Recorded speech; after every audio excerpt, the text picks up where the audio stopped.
WhatsApp group ವತಿಯಿಂದ ನಾವು ಪ್ರತಿ ಶನಿವಾರ ನಡೆಸುವಂತಹ ಒಂದು ವಿಡಿಯೋ ಸಂವಾದ ಕಾರ್ಯಕ್ರಮ.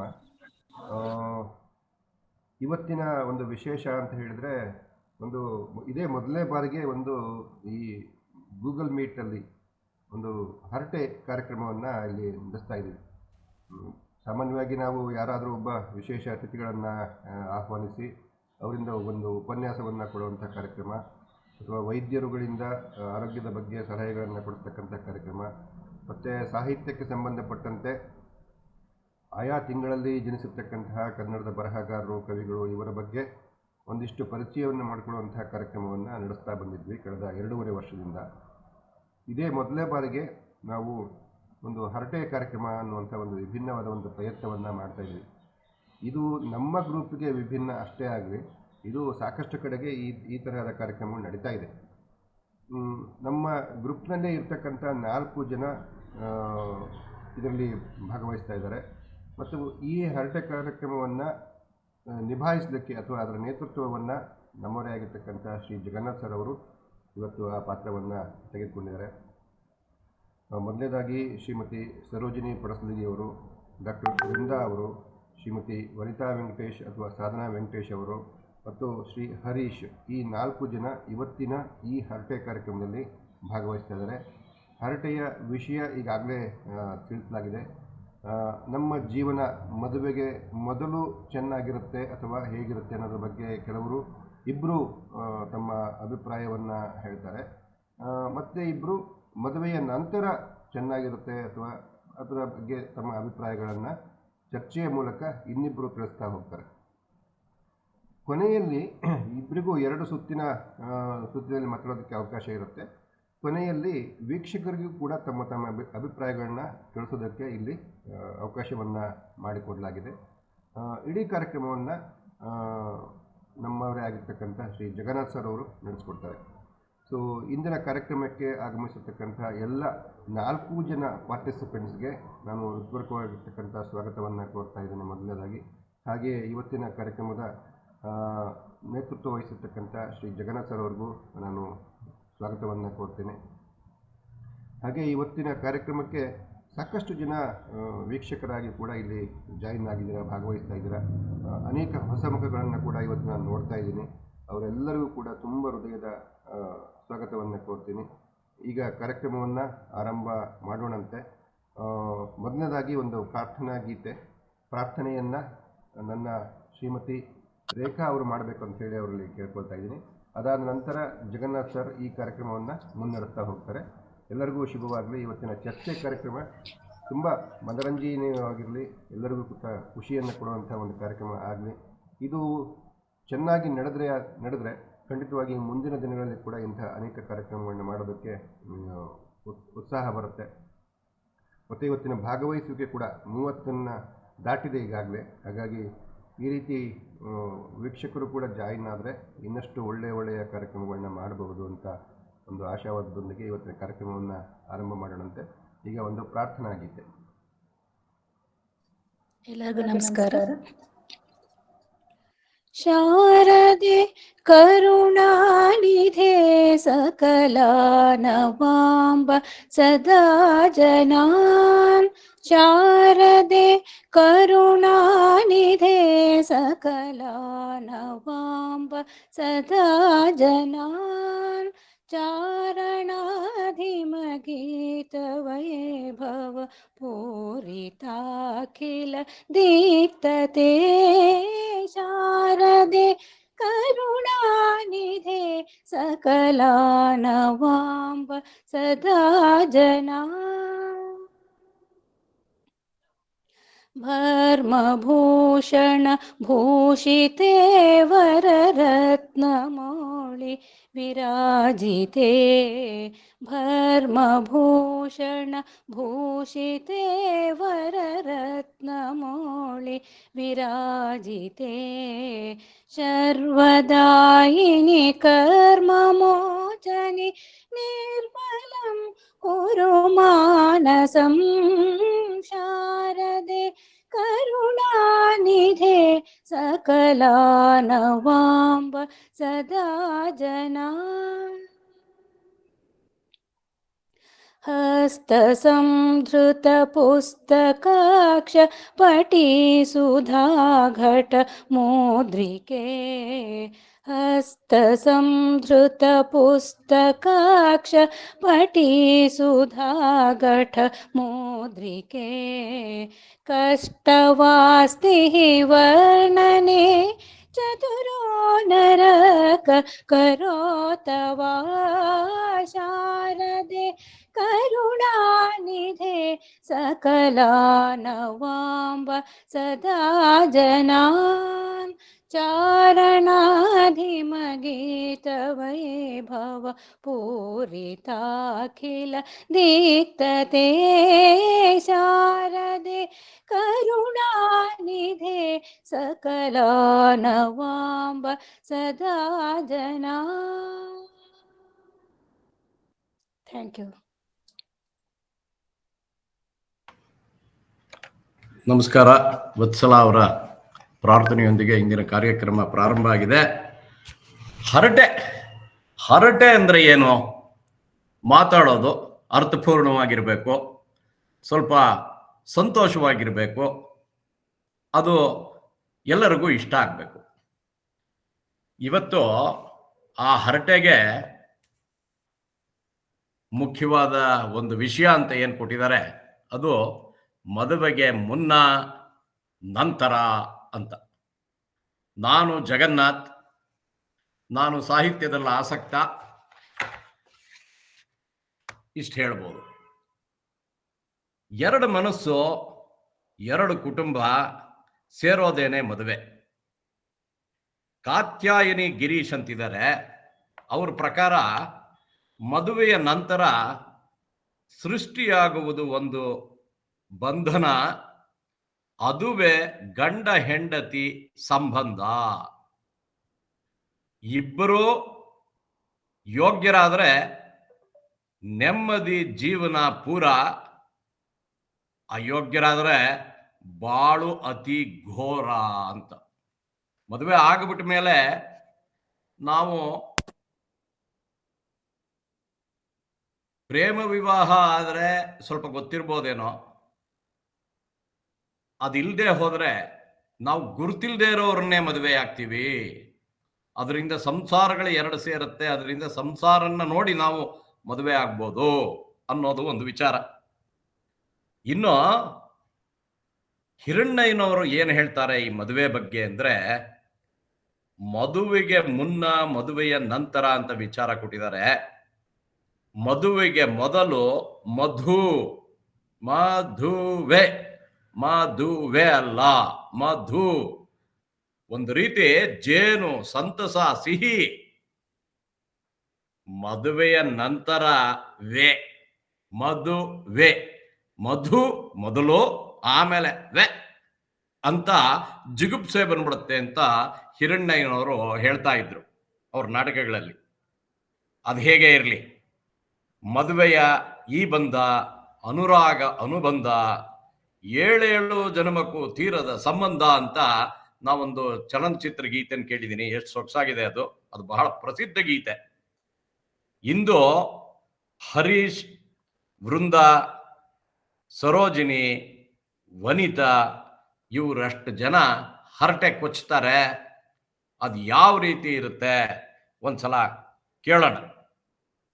ಸ್ವಾರಸ್ಯವಾಗಿರುತ್ತೆ ಅಂತ ನನ್ನ ಅನಿಸಿಕೆ. ಇನ್ನು ಹರೀಶ್ ಅವರು ಪ್ರಾರಂಭ ಮಾಡ್ಬೋದು. ಎಲ್ಲರಿಗೂ ನಮಸ್ಕಾರ, ಶುಭ ಸಂಜೆ.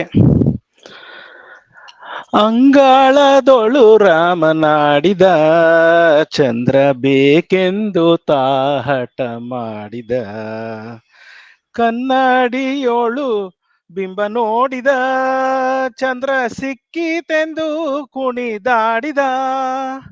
ಸಾರಿ, ಹರಟೆ ಶುರು ಆಯ್ತಾ?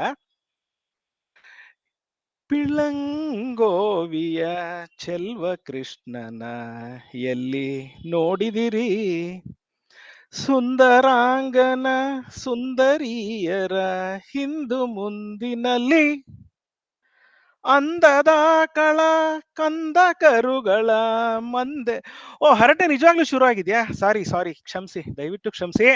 ನಾನು ಮದುವೆಗೆ ಮುನ್ನ ಅನ್ನೋ ಒಂದು ಟಾಪಿಕ್ ಮೇಲೆ ಫಿಕ್ಸ್ ಆಗ್ಬಿಟ್ಟಿದ್ದೀನಿ. ನನಗೆ ಬರೀ ಬಾಲ್ಯ ಯೌವನನೇ ಕಾಣ್ತಾ ಇದೆ, ಅದಾದ್ಮೇಲೆ ಮದುವೆ ಮುಪ್ಪು ಕಾಣ್ತಾ ಇಲ್ಲ. ಸೊ ಅಶ್ವಥ್ ಸರ್ ಹೇಳಿದ್ದಾರೆ, ಇದು ಚರ್ಚೆ, ಹಾಸ್ಯ ಇರಬೇಕು, ಒಂದು ಸಬ್ಜೆಕ್ಟ್ ಇರಬೇಕು, ಕಂಟೆಂಟ್ ಇರಬೇಕು, ವಾದ ವಿವಾದ ಇಲ್ಲ ಅಂತ. ಸೊ ನಾನು ಮದುವೆ ನಂತರ ಆಗೋದ್ರ ಬಗ್ಗೆ ಏನು ಹೇಳಕ್ ಹೋಗೋದೇ ಇಲ್ಲ, ಯಾಕಂದ್ರೆ ನಮ್ಮ ಜಗನ್ನಾಥ್ ಅವ್ರು ಈಗಾಗಲೇ ಹೇಳ್ಬಿಟ್ಟಿದ್ದಾರೆ ಮದುವೆ ಅಂತ. ಆಮೇಲೆ ಎರಡು ಕುಟುಂಬ ಅಂತ ಹೇಳಿದ್ದಾರೆ. ಅದು ಎರಡು ಪ್ರಪಂಚ ಕೂಡ ಆಗಿರ್ಬೋದು. ಇನ್ನೊಂದು ಮದುವೆ ಆದ್ಮೇಲೆ ಬರೋದು ಗಂಡು ಹೆಣ್ಣುಗಳ ಅಂತರಂಗದ ಒಂದು ಮಿಲನದ ಜೊತೆಗೆ ಸಿಕ್ಕಾಪಟ್ಟೆ ಬಾಹ್ಯ ಪ್ರಪಂಚ ಕೂಡ ಒಂದು ಕಾಂಟ್ರಿಬ್ಯೂಟ್ ಮಾಡತ್ತೆ ಅಂತ ನಾನು ಅನ್ಕೊಳ್ತೀನಿ. ಬಿಡಿ, ಈಗ ಮದುವೆಗೆ ಮೊದಲು ಅಂತಂದ್ರೆ ನಾನು ಸ್ವಲ್ಪ ನಮ್ಮ ಪೌರಾಣಿಕ ಹಿನ್ನೆಲೆಗೆ ಹೋಗೋಣ ಅಂತ ಅನ್ಕೊಂಡೆ. ಈಗ ನಮ್ಮ ಪೌರಾಣಿಕ ಹಿನ್ನೆಲೆ ಅಂದ್ರೆ ದಶಾವತಾರ ತಗೊಳ್ಳಿ, ಅದರಲ್ಲಿ ರಾಮ ಕೃಷ್ಣ ಎರಡು ಅವತಾರಗಳಿವೆ. ಎರಡು ಅವತಾರ ಸ್ವಲ್ಪ ನಮ್ಗೆ ಮುಖ್ಯ ಅಂತ ಅನ್ಸುತ್ತೆ, ಯಾಕಂದ್ರೆ ರಾಮ ಕೃಷ್ಣ ಇಬ್ರು ಹುಟ್ಟಕ್ ಮುಂಚಿನಿಂದ ಅವ್ರ ಅವತಾರ ಸಮಾಪ್ತಿ ಆದ್ಮೇಲೂ ಸ್ವಲ್ಪ ಕತೆ ನಡೀತಾ ಇರತ್ತೆ. ಎಷ್ಟೊಂದು ಕತೆಗಳು, ಎಷ್ಟೊಂದು ಉಪಕಥೆಗಳು ಇವೆ, ಆಯ್ತಾ. ಸೊ ಅದರಲ್ಲಿ ನೀವು ನೋಡಿದ್ರೆ ರಾಮಕೃಷ್ಣ ಇಬ್ಬರದು ಬಾಲ್ಯ ಯೌವನ, ಅವ್ರು ಎಷ್ಟು ಸಂತೋಷ, ಎಷ್ಟು ಆಹ್ಲಾದ, ರಾಮನ್ ತಮ್ಮನ್ಗಳ ಜೊತೆ ವಿದ್ಯಾಭ್ಯಾಸ, ತಮ್ಮಂದ್ರ ಜೊತೆ ವಿಶ್ವಾಮಿತ್ರ ಜೊತೆ ಕಾಡಲ್ ಪ್ರಯಾಣ, ಅವರು ಕಲ್ತಿರೋದು, ಈಗ ಕೃಷ್ಣ ಬಲರಾಮ ಸುಧಾಮ, ಅದೆಲ್ಲ ಬಿಡಿ. ನಂದೊಂದಿದೆ, ಮದುವೆಗೆ ಮುಂಚೆ ಪ್ರಣಯ, ಮದುವೆ ನಂತರ ಪ್ರಳಯ ಅಂತ ಒಂದಿದೆ. ಬಟ್ ಪ್ರಳಯದ ಬಗ್ಗೆ ನಾನು ಜಾಸ್ತಿ ಮಾತಾಡಕ್ ಹೋಗಲ್ಲ, ಅದು ಔಟ್ ಆಫ್ ಟಾಪಿಕ್ ಅದು. ಈಗ ನೋಡಿ, ರಾಧಾ ಕೃಷ್ಣರ ಒಂದು ಸಂಬಂಧ, ಅದು ರಾಧಾಕೃಷ್ಣಕ್ಕೆ ಅದು ಹೆಸರು ಕೇಳಿದ ತಕ್ಷಣ ಒಂಥರ ವಿದ್ಯುತ್ ಸಂಚಾರ ಆಗತ್ತೆ, ಮದುವೆಗೆ ಮುಂಚಿಂದದು. ಅದೇ ತರ ನಳದಮಯಂತಿ ಅಥವಾ ಕೃಷ್ಣ ರುಕ್ಮಿಣಿನೇ ತಗೊಳ್ಳಿ. ಕೃಷ್ಣ ರುಕ್ಮಿಣಿರ್ ಮಧ್ಯ ಮದುವೆಗೆ ಮುಂಚೆ ಇದ್ದಿದ್ದು ರೊಮ್ಯಾನ್ಸ್, ನೀವು ರುಕ್ಮಿಣೀಶ ವಿಜಯ ಅಂತ ಒಂದು ವಾದಿರಾಜರು ಬರೆದಿದ್ದಾರೆ ಒಂದು ಪುಸ್ತಕ ಅಲ್ಲ, ಗ್ರಂಥ, ಅದು ದೊಡ್ಡ ಗ್ರಂಥ. ರುಕ್ಮಿಣಿಗೆ ಕೃಷ್ಣನ್ ಮೇಲೆ ಏನೇನ್ ಭಾವನೆಗಳಿದ್ವು, ಕೃಷ್ಣಗ್ ರುಕ್ಮಿಣಿ ಮೇಲೆ ಏನೇನು ಭಾವನೆಗಳಿದ್ವು, ಅಥವಾ ರಾಮ ಸೀತಾನೇ ತಗೊಳ್ಳಿ, ಸೀತೆ ರಾಮನ್ ಬಗ್ಗೆ ಏನೇನೋ ಕಲ್ಪನೆ ಮಾಡ್ಕೊಂಡಿದ್ಲು, ಅದೆಲ್ಲ ಓದಕ್ಕೆ ಎಷ್ಟು ಚೆನ್ನಾಗಿರುತ್ತೆ. ಬಟ್ ರಾಮಾಯಣದಲ್ಲಿ ಏನಾಗುತ್ತೆ, ರಾಮ ಸೀತೆ ಮದುವೆ ಆಗ್ತಾರೆ, ಮದುವೆ ಆದ್ಮೇಲೆ ಇದ್ದಿದ್ದೇ ರಾಮಾಯಣ. ಈ ಕೃಷ್ಣ ರುಕ್ಮಿಣಿ ಮದುವೆ ಆಗ್ತಾರೆ, ಮದುವೆ ಆದ್ಮೇಲೆ ಅಯ್ಯೋ ಕೃಷ್ಣ ಪಾಂಡವ್ರನ್ನ ಒಂಥರ ಸಂಭಾಳಿಸೋದೇ ಆಗೋಗುತ್ತೆ, ಕುರುಕ್ಷೇತ್ರ ಯುದ್ಧ ಈ ತರ ಆಗಿ. ನನ್ನ ಪ್ರಕಾರ ಮದುವೆಗೆ ಮುಂಚೆ ಇದ್ದಿದ್ದು ಇರುವ ಅಥವಾ ಇದ್ದ ಒಂದು ಸ್ವಾತಂತ್ರ್ಯ, ಒಂದು ಸ್ವಚ್ಛಂದ ವಾತಾವರಣ, ಒಂದು ಸಮಯ ಪರಿಪಾಲನೆ ಮಾಡದೇ ಇರೋಂತ ಒಂದು ಏನಂತಾರೆ, ನಮ್ ಟೈಮು ನಮ್ ಸ್ಪೇಸು ಅಂತಾರಲ್ಲ ಆ ತರ, ಮತ್ತೆ ಸ್ವಯಂ ಪ್ರತಿಷ್ಠೆ, ಮತ್ತೆ ಸ್ವಯಂ ಅನ್ವೇಷಣೆ, ನಮ್ದು ಏನೇನ್ ಬೇಕೋ ನಾವು ಡಿಸ್ಕವರ್ ಮಾಡ್ಕೊಂಡು ಹೋಗ್ಬೋದು. ಮತ್ತೆ ಸಂಬಂಧಗಳು, ನಾವ್ ಯಾವ ಸಂಬಂಧಗಳಿಗೂ ಕಟ್ಟುಪಾಡಾಗಿರೋ ಒಂದು ಪ್ರಮೇಯವೇ ಇರಲ್ಲ, ಸರಹದ್ದಿರಲ್ಲ ಸಂಬಂಧಗಳು. ನಾವು ಒಂಥರ ಏನಂತಾರೆ, ಅದು ಒಂದು ಗಾದೆ ಇದೆ, ಸಂಬಂಧಗಳಲ್ಲಿ ಯಾರು ಜಾಸ್ತಿ ನೊಂದ್ಕೋತಾರೋ ಅವ್ರು ಯಾವಾಗ್ಲೂ ಸೋಲ್ತಾರೆ ಅಂತ. ಸೊ ಇದೆಲ್ಲ ಲೆಕ್ಕ ಹಾಕಿದ್ರೆ ಮದುವೆಗೆ ಮುಂಚೆನೆ ಏನೋ ಒಂಥರ ಆನಂದ, ಆಹ್ಲಾದ, ಒಂಥರ ಏನೋ ಚೆನ್ನಾಗಿರುತ್ತೆ ಅಂತ ಅನಿಸ್ತಾ ಇದೆ. ಯಾರಪ್ಪ ಇವನು ಇಷ್ಟೆಲ್ಲ ಈ ತರ ಮಾತಾಡ್ತಿದ್ದಾನೆ ಅಂತ ಅನ್ಕೊಂಡ್ರ, ನನ್ನ ಹೆಸರು ಹರೀಶ್ ರಾವ್ ಅಂತ. ತುಂಬಾ ಗಲಾಟೆ ಮಾಡ್ತೀನಿ. ಅವ್ರ ಹವ್ಯಾಸ ಸಾಹಿತ್ಯ ಓದೋದು ಅಂದ್ರು ಜಗನ್ನಾಥ್ ಅವರು, ನನ್ನ ಹವ್ಯಾಸ ಹರಟೆ ಹೊಡೆಯೋದು. So before it gets in to monologue, I want to hand it over. Thank you very much.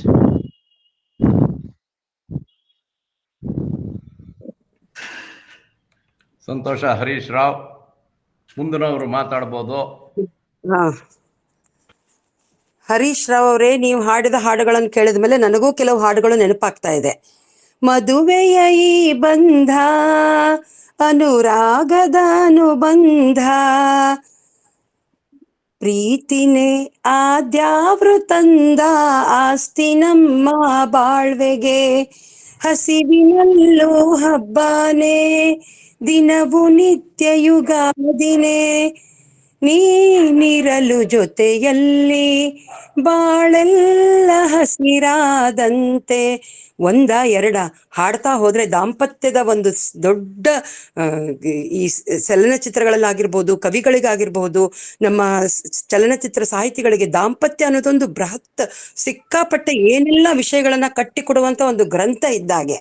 ದಾಂಪತ್ಯ ಅನ್ನೋದು ಅದು ಎಷ್ಟೊಂದು ಪವಿತ್ರ ಅಂದ್ರೆ, ಅದು ಈಗ ನೀವೇನ್ ಹೇಳಿದ್ರಲ್ವಾ ಸ್ವಚ್ಛಂದ ಅಂತ, ಆ ಸ್ವಚ್ಛಂದನೇ ಬೇಡ ಅಂತ ನಾವಂತೀವಿ. ಅದಕ್ಕೊಂದು ಬಂಧನ ಬೇಕು. ಯಾವುದೇ ಆಗ್ಲಿ ರೀ, ಒಂದು ಸುಂದರವಾದ ಚಿತ್ರ ಅನ್ನೋದೊಂದಿದ್ರೆ, ಈಗ ನಮ್ಮ ಅಶ್ವಥ್ ಸರ್ ಎಷ್ಟೊಂದು ಚಂದದ ಚಿತ್ರಗಳನ್ನು ಮಾಡ್ತಾರೆ. ಅದಕ್ಕೊಂದು ಚೌಕಟ್ಟು ಬಂದಾಗ್ಲೇ ಅದಕ್ಕೊಂದು ಪರಿಪೂರ್ಣತೆ ಬರೋದು. ಆ ಚೌಕಟ್ಟೆ ಈ ಮದುವೆಯ ಒಂದು ಸಂಬಂಧ ಅಂತ ನಾನು ಹೇಳೋದಕ್ಕೆ ಇಷ್ಟಪಡ್ತೀನಿ. ಮದುವೆ ಅದರಲ್ಲಿ ಈಗ ಅವ್ರು ಹೇಳಿದ್ರು ಸ್ವಯಂ ಪ್ರತಿಷ್ಠೆ ಇರುತ್ತೆ, ನಮ್ಮ ಸಮಯ ಇದು ಇರಲ್ಲ ಅಂತ, ಸಮಯ ಪರಿಪಾಲನೆ ಇರಲ್ಲ ಅಂತ. ಖಂಡಿತ ಬೇಡ ಸರ್, ಅದೇ ಬೇಡ ನಮಗೆ. ಸ್ವಯಂ ಪ್ರತಿಷ್ಠೆ ಅನ್ನೋದು ಬೇಡವೇ ಬೇಡ. ಯಾಕೆಂದ್ರೆ ಹೊಂದಾಣಿಕೆ ಬೇಕು ಜೀವನದಲ್ಲಿ. ಒಂದು ಹೊಂದಾಣಿಕೆ ಇದ್ದಾಗ, ಆಮೇಲೆ ಪರಸ್ಪರರಲ್ಲಿ ನಿನ್ನ ಇಷ್ಟಕ್ಕೆ ನಾನು, ನನ್ನ ಇಷ್ಟಕ್ಕೆ ನೀನು, ಎಷ್ಟೋ ಸಂಬಂಧಗಳಲ್ಲಿ ಸರಿಯಾದಂತ ಇದು ಇರೋದೇ ಇಲ್ಲ. ನಿನ್ನ ಅಭಿರುಚಿ ನನ್ನ ಅಭಿರುಚಿ ಎರಡು ಬೇರೆ ಬೇರೆನೇ ಆಗಿರುತ್ತೆ ಪತಿ ಪತ್ನಿಯರಲ್ಲಿ. ಆದ್ರೂ ಅದನ್ನ ಇಬ್ಬರದನ್ನು ಇದ್ದದನ್ನ ಇದ್ದ ಹಾಗೆ ಅಪ್ಪಿಕೊಂಡು ಬಾಳ್ತೀವಲ್ಲ, ಅದೇ ನಿಜವಾಗ್ಲು. ಬೇರೆಲ್ಲ ಸಂಬಂಧಗಳಲ್ಲಿ ಇರಬಹುದು ತೋರಿಕೆ, ಶಿಷ್ಟಾಚಾರ, ಅದೆಲ್ಲ.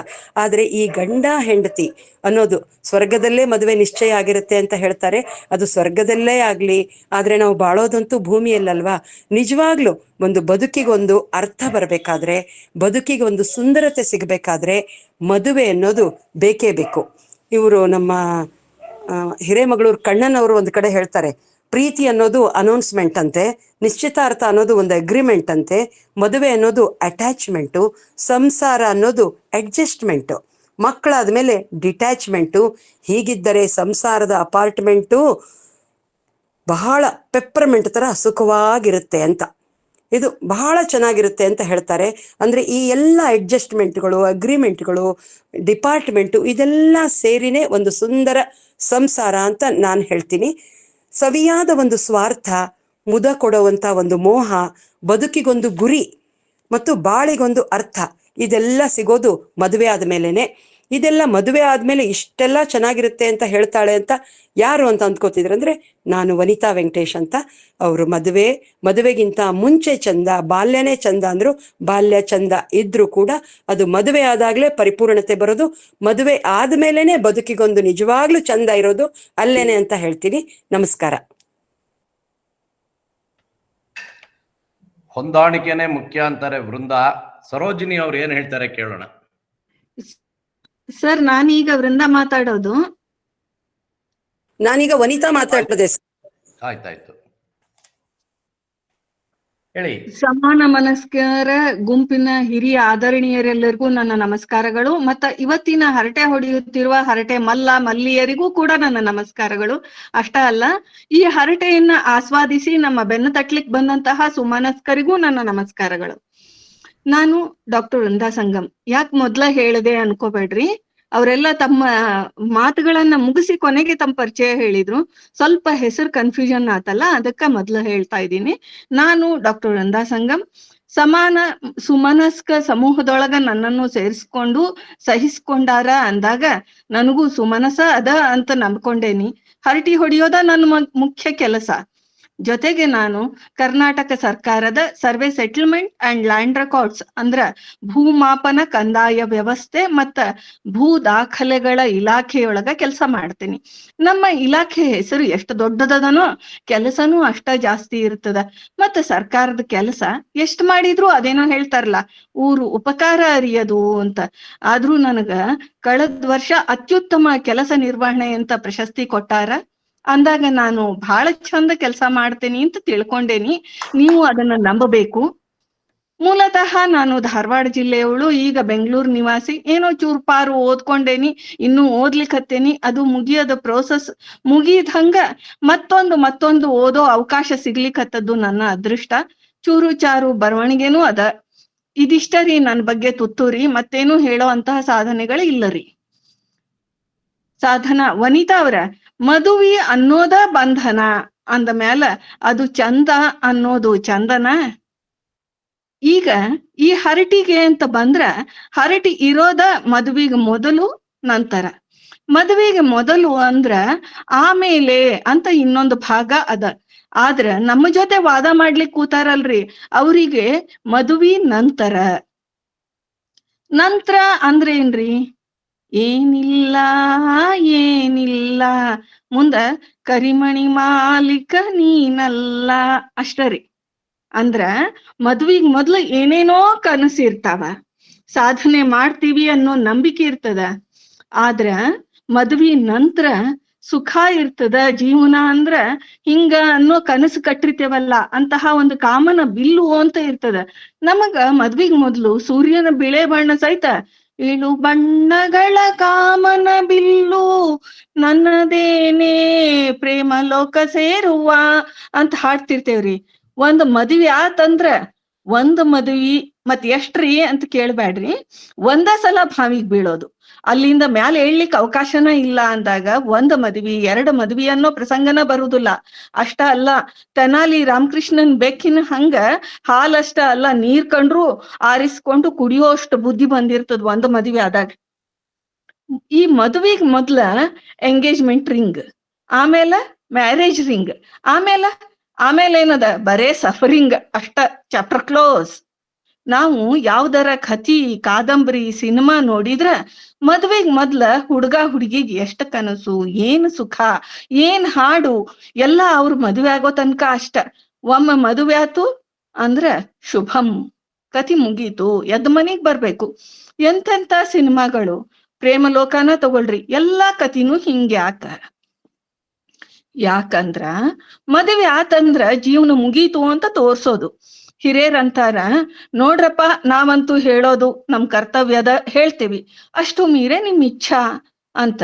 ಅಂದ್ರ ಮದುವೆ ಅಂದ್ರ ಹಳ್ಳಕ್ ಬೀಳೋದು ಅಂತ ಹೇಳ್ತಾರಲ್ಲ, 9 ತೊಳ ಹಳ್ಳಕ್ಕೆ ಬಿತ್ತು ಅಂತ. ಅಷ್ಟ ಅಲ್ಲ, ಬ್ರಹ್ಮಚಾರಿ ಶರಣಾದ ಪ್ರೇಮ ದೇವಿಗೆ ಸೆರೆಯಾದ ಅಂತ. ಅಂದ್ರ ಶರಣಾಗೋದು, ಸೆರೆಯಾಗೋದು, ಅಸ್ತ್ರ ಕೆಳಗಿಡೋದು ಅಂದ್ರನ ಮದ್ವಿ.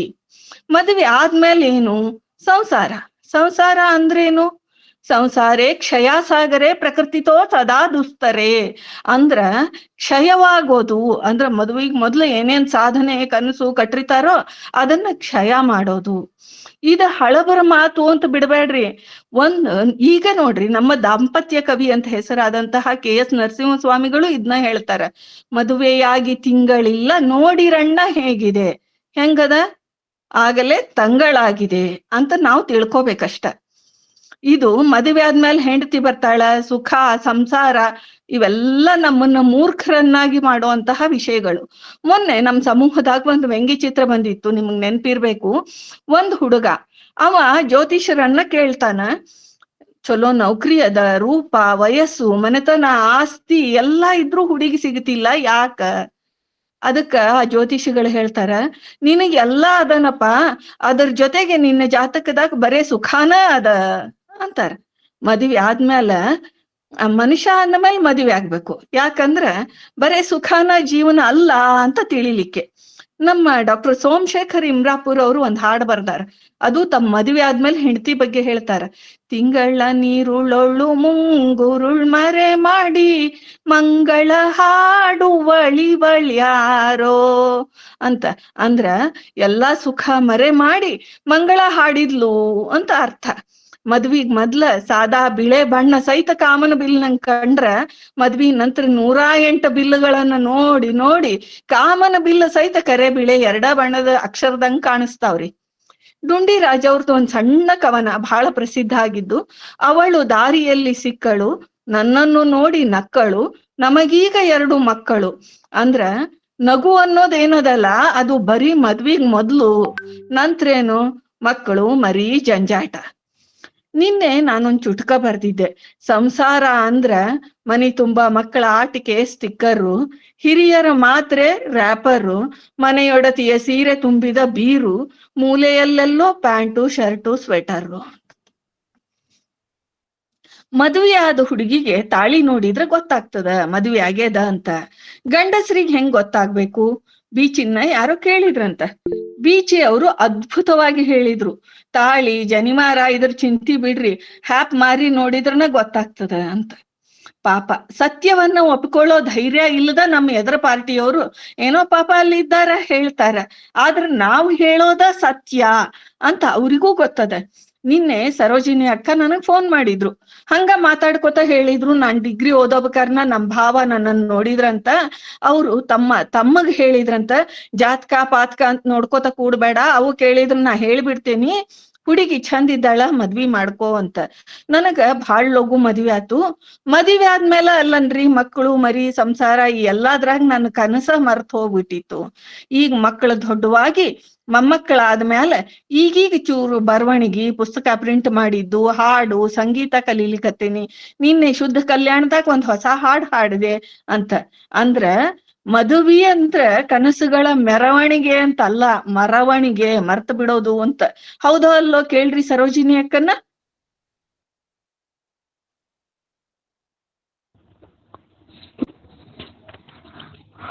ನಾ ಮಾತಾಡ್ಬೋದಾ ಈಗ? ಆಯ್ತು, ಹಲೋ, ಸರೋಜಿನಿ ಅವ್ರು ಮಾತಾಡ್ಬೋದು. ಮಾತಾಡ್ಬೋದಲ್ಲ? ಕೇಳಿಸ್ತಾ ಇದೆಯಾ ನಾನು ಮಾತಾಡೋದು? ಕೇಳಿಸ್ತಾ ಇದೆ ಹೇಳಿ. ಹಾ ಹಾ ಹಾ ನಮಸ್ಕಾರ ಎಲ್ರಿಗೂ. ಹರಟಿ ಭಾರಿ ಜಬರ್ದಸ್ತ್ ಅದ್ರಿ ಇವತ್ತಿಂದು. ನಮ್ಗೆ ಅಶ್ವಥ್ ಸರ್ ಕೇಳಿದ್ರು ಹರಟಿಗೆ ಬರಲ್ಲ ಇವತ್ತಂತ. ನಾವೇನ್ರಿ ಹರಟೆ ಅಂದ್ರೆ ಮೈ ಮರೆತು ಕೊಡೋರು, ಸರಿ ಬರ್ತೀನ್ರಿ ಅದ್ರೊಳಗೇನು ಅಂದೆ. ಆದ್ರೆ ನೋಡಿದ್ರೆ ಇದು ಸಬ್ಜೆಕ್ಟ್ ಅದಲ್ಲ, ಒಂಚೂರು ಜಬರ್ದಸ್ತೆ ಅದ. ಆದ್ರೆ ಅದು ಏನು ಮದ್ವಿ ಆಮೇಲಿಂದ ಚಲೋ ಅಂತ ನಾ ಹೇಳ್ಬೇಕು ಅಂತ ಅದು ಒಂದದ.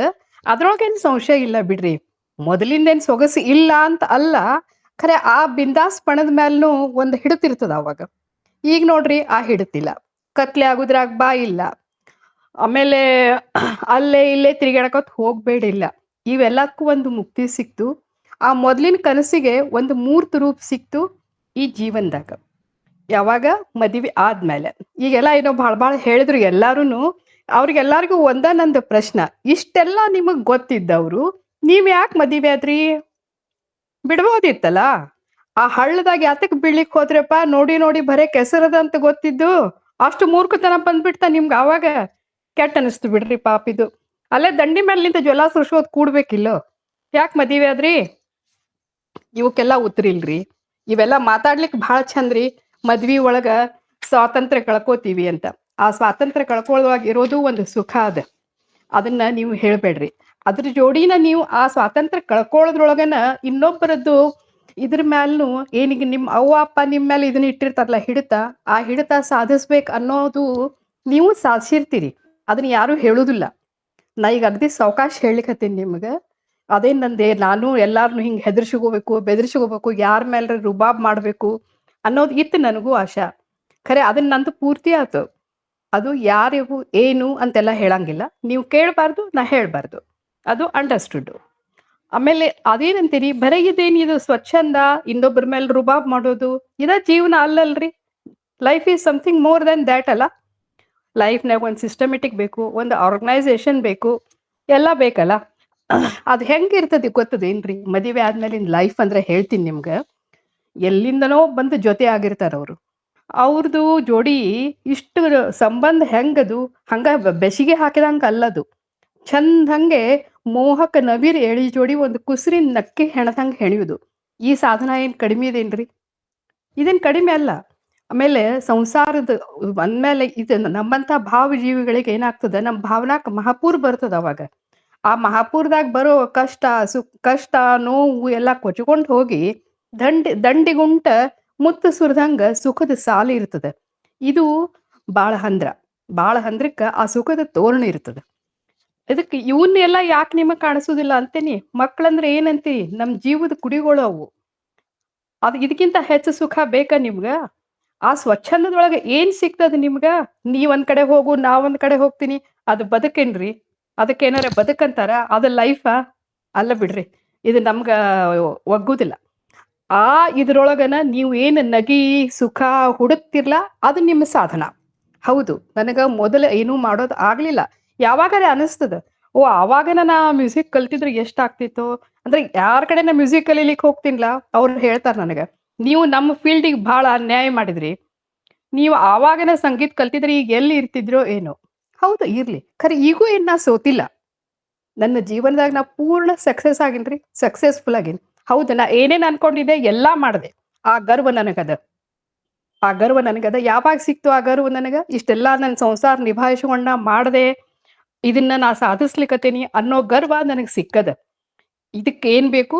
ಒಂದು ಕಟ್ಟಿ ಅನ್ನೋದು ಬೇಕು. ಯಾ ಕಟ್ಟಿ ಮೇಲೆ ಕೂತ್ ನೀ ಯೋಚನೆ ಮಾಡ್ಲಿಕ್ಕೆ ಹತ್ತಿರಲ್ಲ, ಆ ಕಟ್ಟಿ ಭದ್ರ ಇದ್ರ ನಿಮ್ದು ಎಲ್ಲಾ ಆಗ್ತದ. ಅದಕ್ಕೆ ಹೇಳ್ತೀನಿ ನಾನು, ಇರ್ಲಿ ಸ್ವಚ್ಛಂದನೂ ಇರ್ಲಿ. ಸ್ವಚ್ಛಂದ ಅಂದ್ರೆ ಏನು? ನೀವು ಅದು ನಿಮ್ ಕೈಯಾಗದ, ನಿಮ್ಮ ಕುಶಲತಾ ತೋರಿಸ್ತದದು. ನೀ ಮದ್ವಿ ಬಂಧನದೊಳಗೆ ಸಿಕ್ಕೊಂಡನು ನೀವು ಹೆಂಗ್ ನಿಮ್ಮ ಸ್ವಚ್ಛಂದ, ನಿಮ್ಮ ಸ್ವಾತಂತ್ರ್ಯ ನೀವು ಕಾಪಾಡ್ಕೊಡ್ತೀರಿ, ಇನ್ನೊಬ್ಬರಿಗೆ ನೋವು ಕೊಡ್ದಂಗ, ಅದು ನಿಮ್ಗೆ ಇರ್ತದೆ. ಅದು ನಿಮ್ ಮೇಲ್ರಪ್ಪ. ಮತ್ ನಿಮ್ ಪ್ರಕಾರ ಹಂಗ ನೀವು ಇದು ಬಂಧ ಅದು ಇದು ಅನ್ಕೋತ ಕೂತ್ರೆ ಅದು ನಿಮ್ ಕರ್ಮ ಅಷ್ಟೇ. ಇದು ನಂದು ಸಾಕ್ ಅನಿಸ್ತದ ಮಾತಾಡೋದು. ಮಾತಾಡಿದ್ರೆ ಇನ್ನೂ ಮಾತಾಡ್ತೀನಿ ಬೇಕಾದಷ್ಟು. ಅದ ಹೇಳ್ದಲ್ಲ, ಮೈ ಮರೆತು ಹರಟಿ ಹೊಡೆಯವ್ರು ನಾವು. ಸಾಕ್ ಅನಿಸ್ತದಲ್ರಿ? ಆಯ್ತು ಸರೋಜಿನಿ ಅವರೇ, ಮೊದಲನೇ ಸುತ್ತಿನಲ್ಲಿ 4 ಜನ ಚೆನ್ನಾಗಿ ಬಾರಿಸ್ಬಿಟ್ಟಿದ್ದೀರಾ. ಅವ್ರು ಹರೀಶ್ ಅವರು ಗಾಯನದ ಮೂಲಕ ಶುರು ಮಾಡಿದ್ರು. ಮದುವೆ ಮೊದಲು ಪ್ರಣಯ, ನಂತರ ಪ್ರಳಯ ಅಂದ್ಬಿಟ್ರು. ಇನ್ನು ವನಿತಾ ಅವರು ಹರೀಶ್ ಅವರು ರುಕ್ಮಿಣೀಶ್ ವಿಜಯನು ಕೋಟ್ ಮಾಡಿದ್ರು, ವಾದಿರಾಜರದು, ಸೋಂದೆ ವಾದಿರಾಜರದು. ವನಿತಾ ಅವರು ಚಲನಚಿತ್ರ ಗೀತೆಗಳಿಂದಾನೇ ಪ್ರಾರಂಭ ಮಾಡಿದ್ರು. ಬಂಧನ ಬೇಕು, ಚೌಕಟ್ಟು ಸೌಂದರ್ಯ ಕೊಡುತ್ತೆ, ಹೊಂದಾಣಿಕೆ ಮುಖ್ಯ ಅಂತೆಲ್ಲ ಹೇಳಿದ್ರು. ಇನ್ನು ಬೃಂದಾ ಅವರು ಹುಬ್ಬಳ್ಳಿ ಭಾಷೆನಲ್ಲಿ ಸೊಗಸಾಗಿ ಮಾತಾಡಿದ್ರು. ಏನಿಲ್ಲ ಕರಿಮಣಿ, ಇದು ಈಗ ಬಹಳ ಪ್ರಸಿದ್ಧಿ ಆಗ್ಬಿಟ್ಟಿದೆ ಈ ಹಾಡು. ಅದ್ರ ಜೊತೆಗೆ ಸಫರಿಂಗು, ಚಾಪ್ಟರ್ ಕ್ಲೋಸು, ಈ ಮಾತುಗಳನ್ನೆಲ್ಲ ಆಡ್ತಾ ಇದ್ರು ನಮ್ಮ ಬೃಂದಾ ಅವರು. ಇನ್ನು ಸರೋಜಿನಿ ಅವರು ಧಾರವಾಡ ಭಾಷೆನಲ್ಲಿ ಬಿಂದಾಸ್ ಮಾತು, ಕನಸಿನ ಮೂರ್ತಿ ರೂಪ ಅಂತ ಹೇಳ್ಬಿಟ್ರು.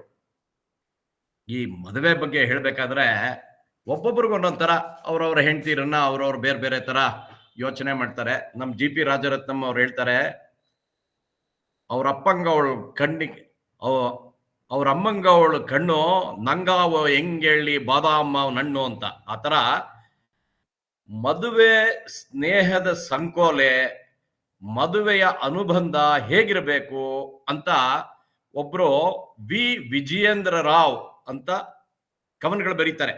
ಅವ್ರು ಹೇಳಿದ್ದಾರೆ, ಗಂಡ ಚಿಪ್ಪು ಇದ್ದಂತೆ, ಹೆಂಡತಿ ಮುತ್ತು ಇದ್ದಂತೆ. ಚಿಪ್ಪಿನೊಳಗೆ ಮುತ್ತು ಇರುವವರೆಗೂ ಅದಕ್ಕೆ ಸೂಕ್ತ ನೆಲೆ ಮತ್ತು ಬೆಲೆ. ಹಾಗೆಯೇ ಮುತ್ತು ಚಿಪ್ಪಿನೊಳಗೆ ಇರುವವರೆಗೂ ಚಿಪ್ಪಿಗೂ ಸಹ ಸಕಲ ಮರ್ಯಾದೆ. ಗಂಡಿಗೂ ಹೆಣ್ಣಿಗೂ ಮರ್ಯಾದೆ ಸಿಗ್ಬೇಕಾದ್ರೆ ಗಂಡು ಹೆಣ್ಣು ಸಾಮರಸ್ಯ ಕಾಪಾಡ್ಕೊಬೇಕು. ಗಂಡನಿಂದಾನೇ ಹೆಂಡತಿಗೆ ಗೌರವ, ಹೆಂಡತಿಯಿಂದಾನೇ ಗಂಡನಿಗೆ ಗೌರವ. ಅದು ಮ್ಯೂಚುವಲ್ ಅಂತಾರಲ್ಲ, ಆ ರೀತಿ ಇರುತ್ತೆ. ಅದರಿಂದ ಮದುವೆ ಮೊದಲು ಹೇಗೆ, ಮೊದಲು ಆದ್ಮೇಲೆ ಹೇಗೆ, ಈ ವಿಚಾರ ತುಂಬಾ ಸೊಗಸಾಗಿರುತ್ತೆ. ಎಷ್ಟು ರಸಿಕತೆ ಇದೆಯೋ ಅಷ್ಟು ಅನುಭವಿಸ್ತಾ ಹೋಗ್ಬೋದು. ಈಗ ಸರೋಜಿನಿ ಅವ್ರು ಹೇಳಿದ್ರು, ನಾನು ಏನೇನು ಅನ್ಕೊಂಡಿದ್ದೆ ಎಲ್ಲ ಸಾಧಿಸಿದ್ದೀನಿ. ಆದ್ರೆ ಯಾಕೆ? ಜೀವನದಲ್ಲಿ ನಮಗೆ ಅನುಭವ ಆಗ್ತಾ ಹೋಗುತ್ತೆ. ಅದಾದ ಮೇಲೇನೆ ನಾವು ಒಂದು ಪರಿಪಕ್ವವಾಗೋದು. ಇರ್ಲಿ, ಅದೇನೇ ಇರ್ಲಿ, 2ನೇ ಸುತ್ತಿನಲ್ಲಿ ನಮ್ಮ ಹರೀಶ್ ರಾವ್ ಏನು ಮಂಡನೆ ಕೊಡ್ತಾರೆ ನೋಡೋಣ. ಮತ್ತೊಮ್ಮೆ ನಮಸ್ಕಾರ. ನಾವು ಟೈಮ್ ಸರಿಗಿದೀವಲ್ಲ ಸರ್?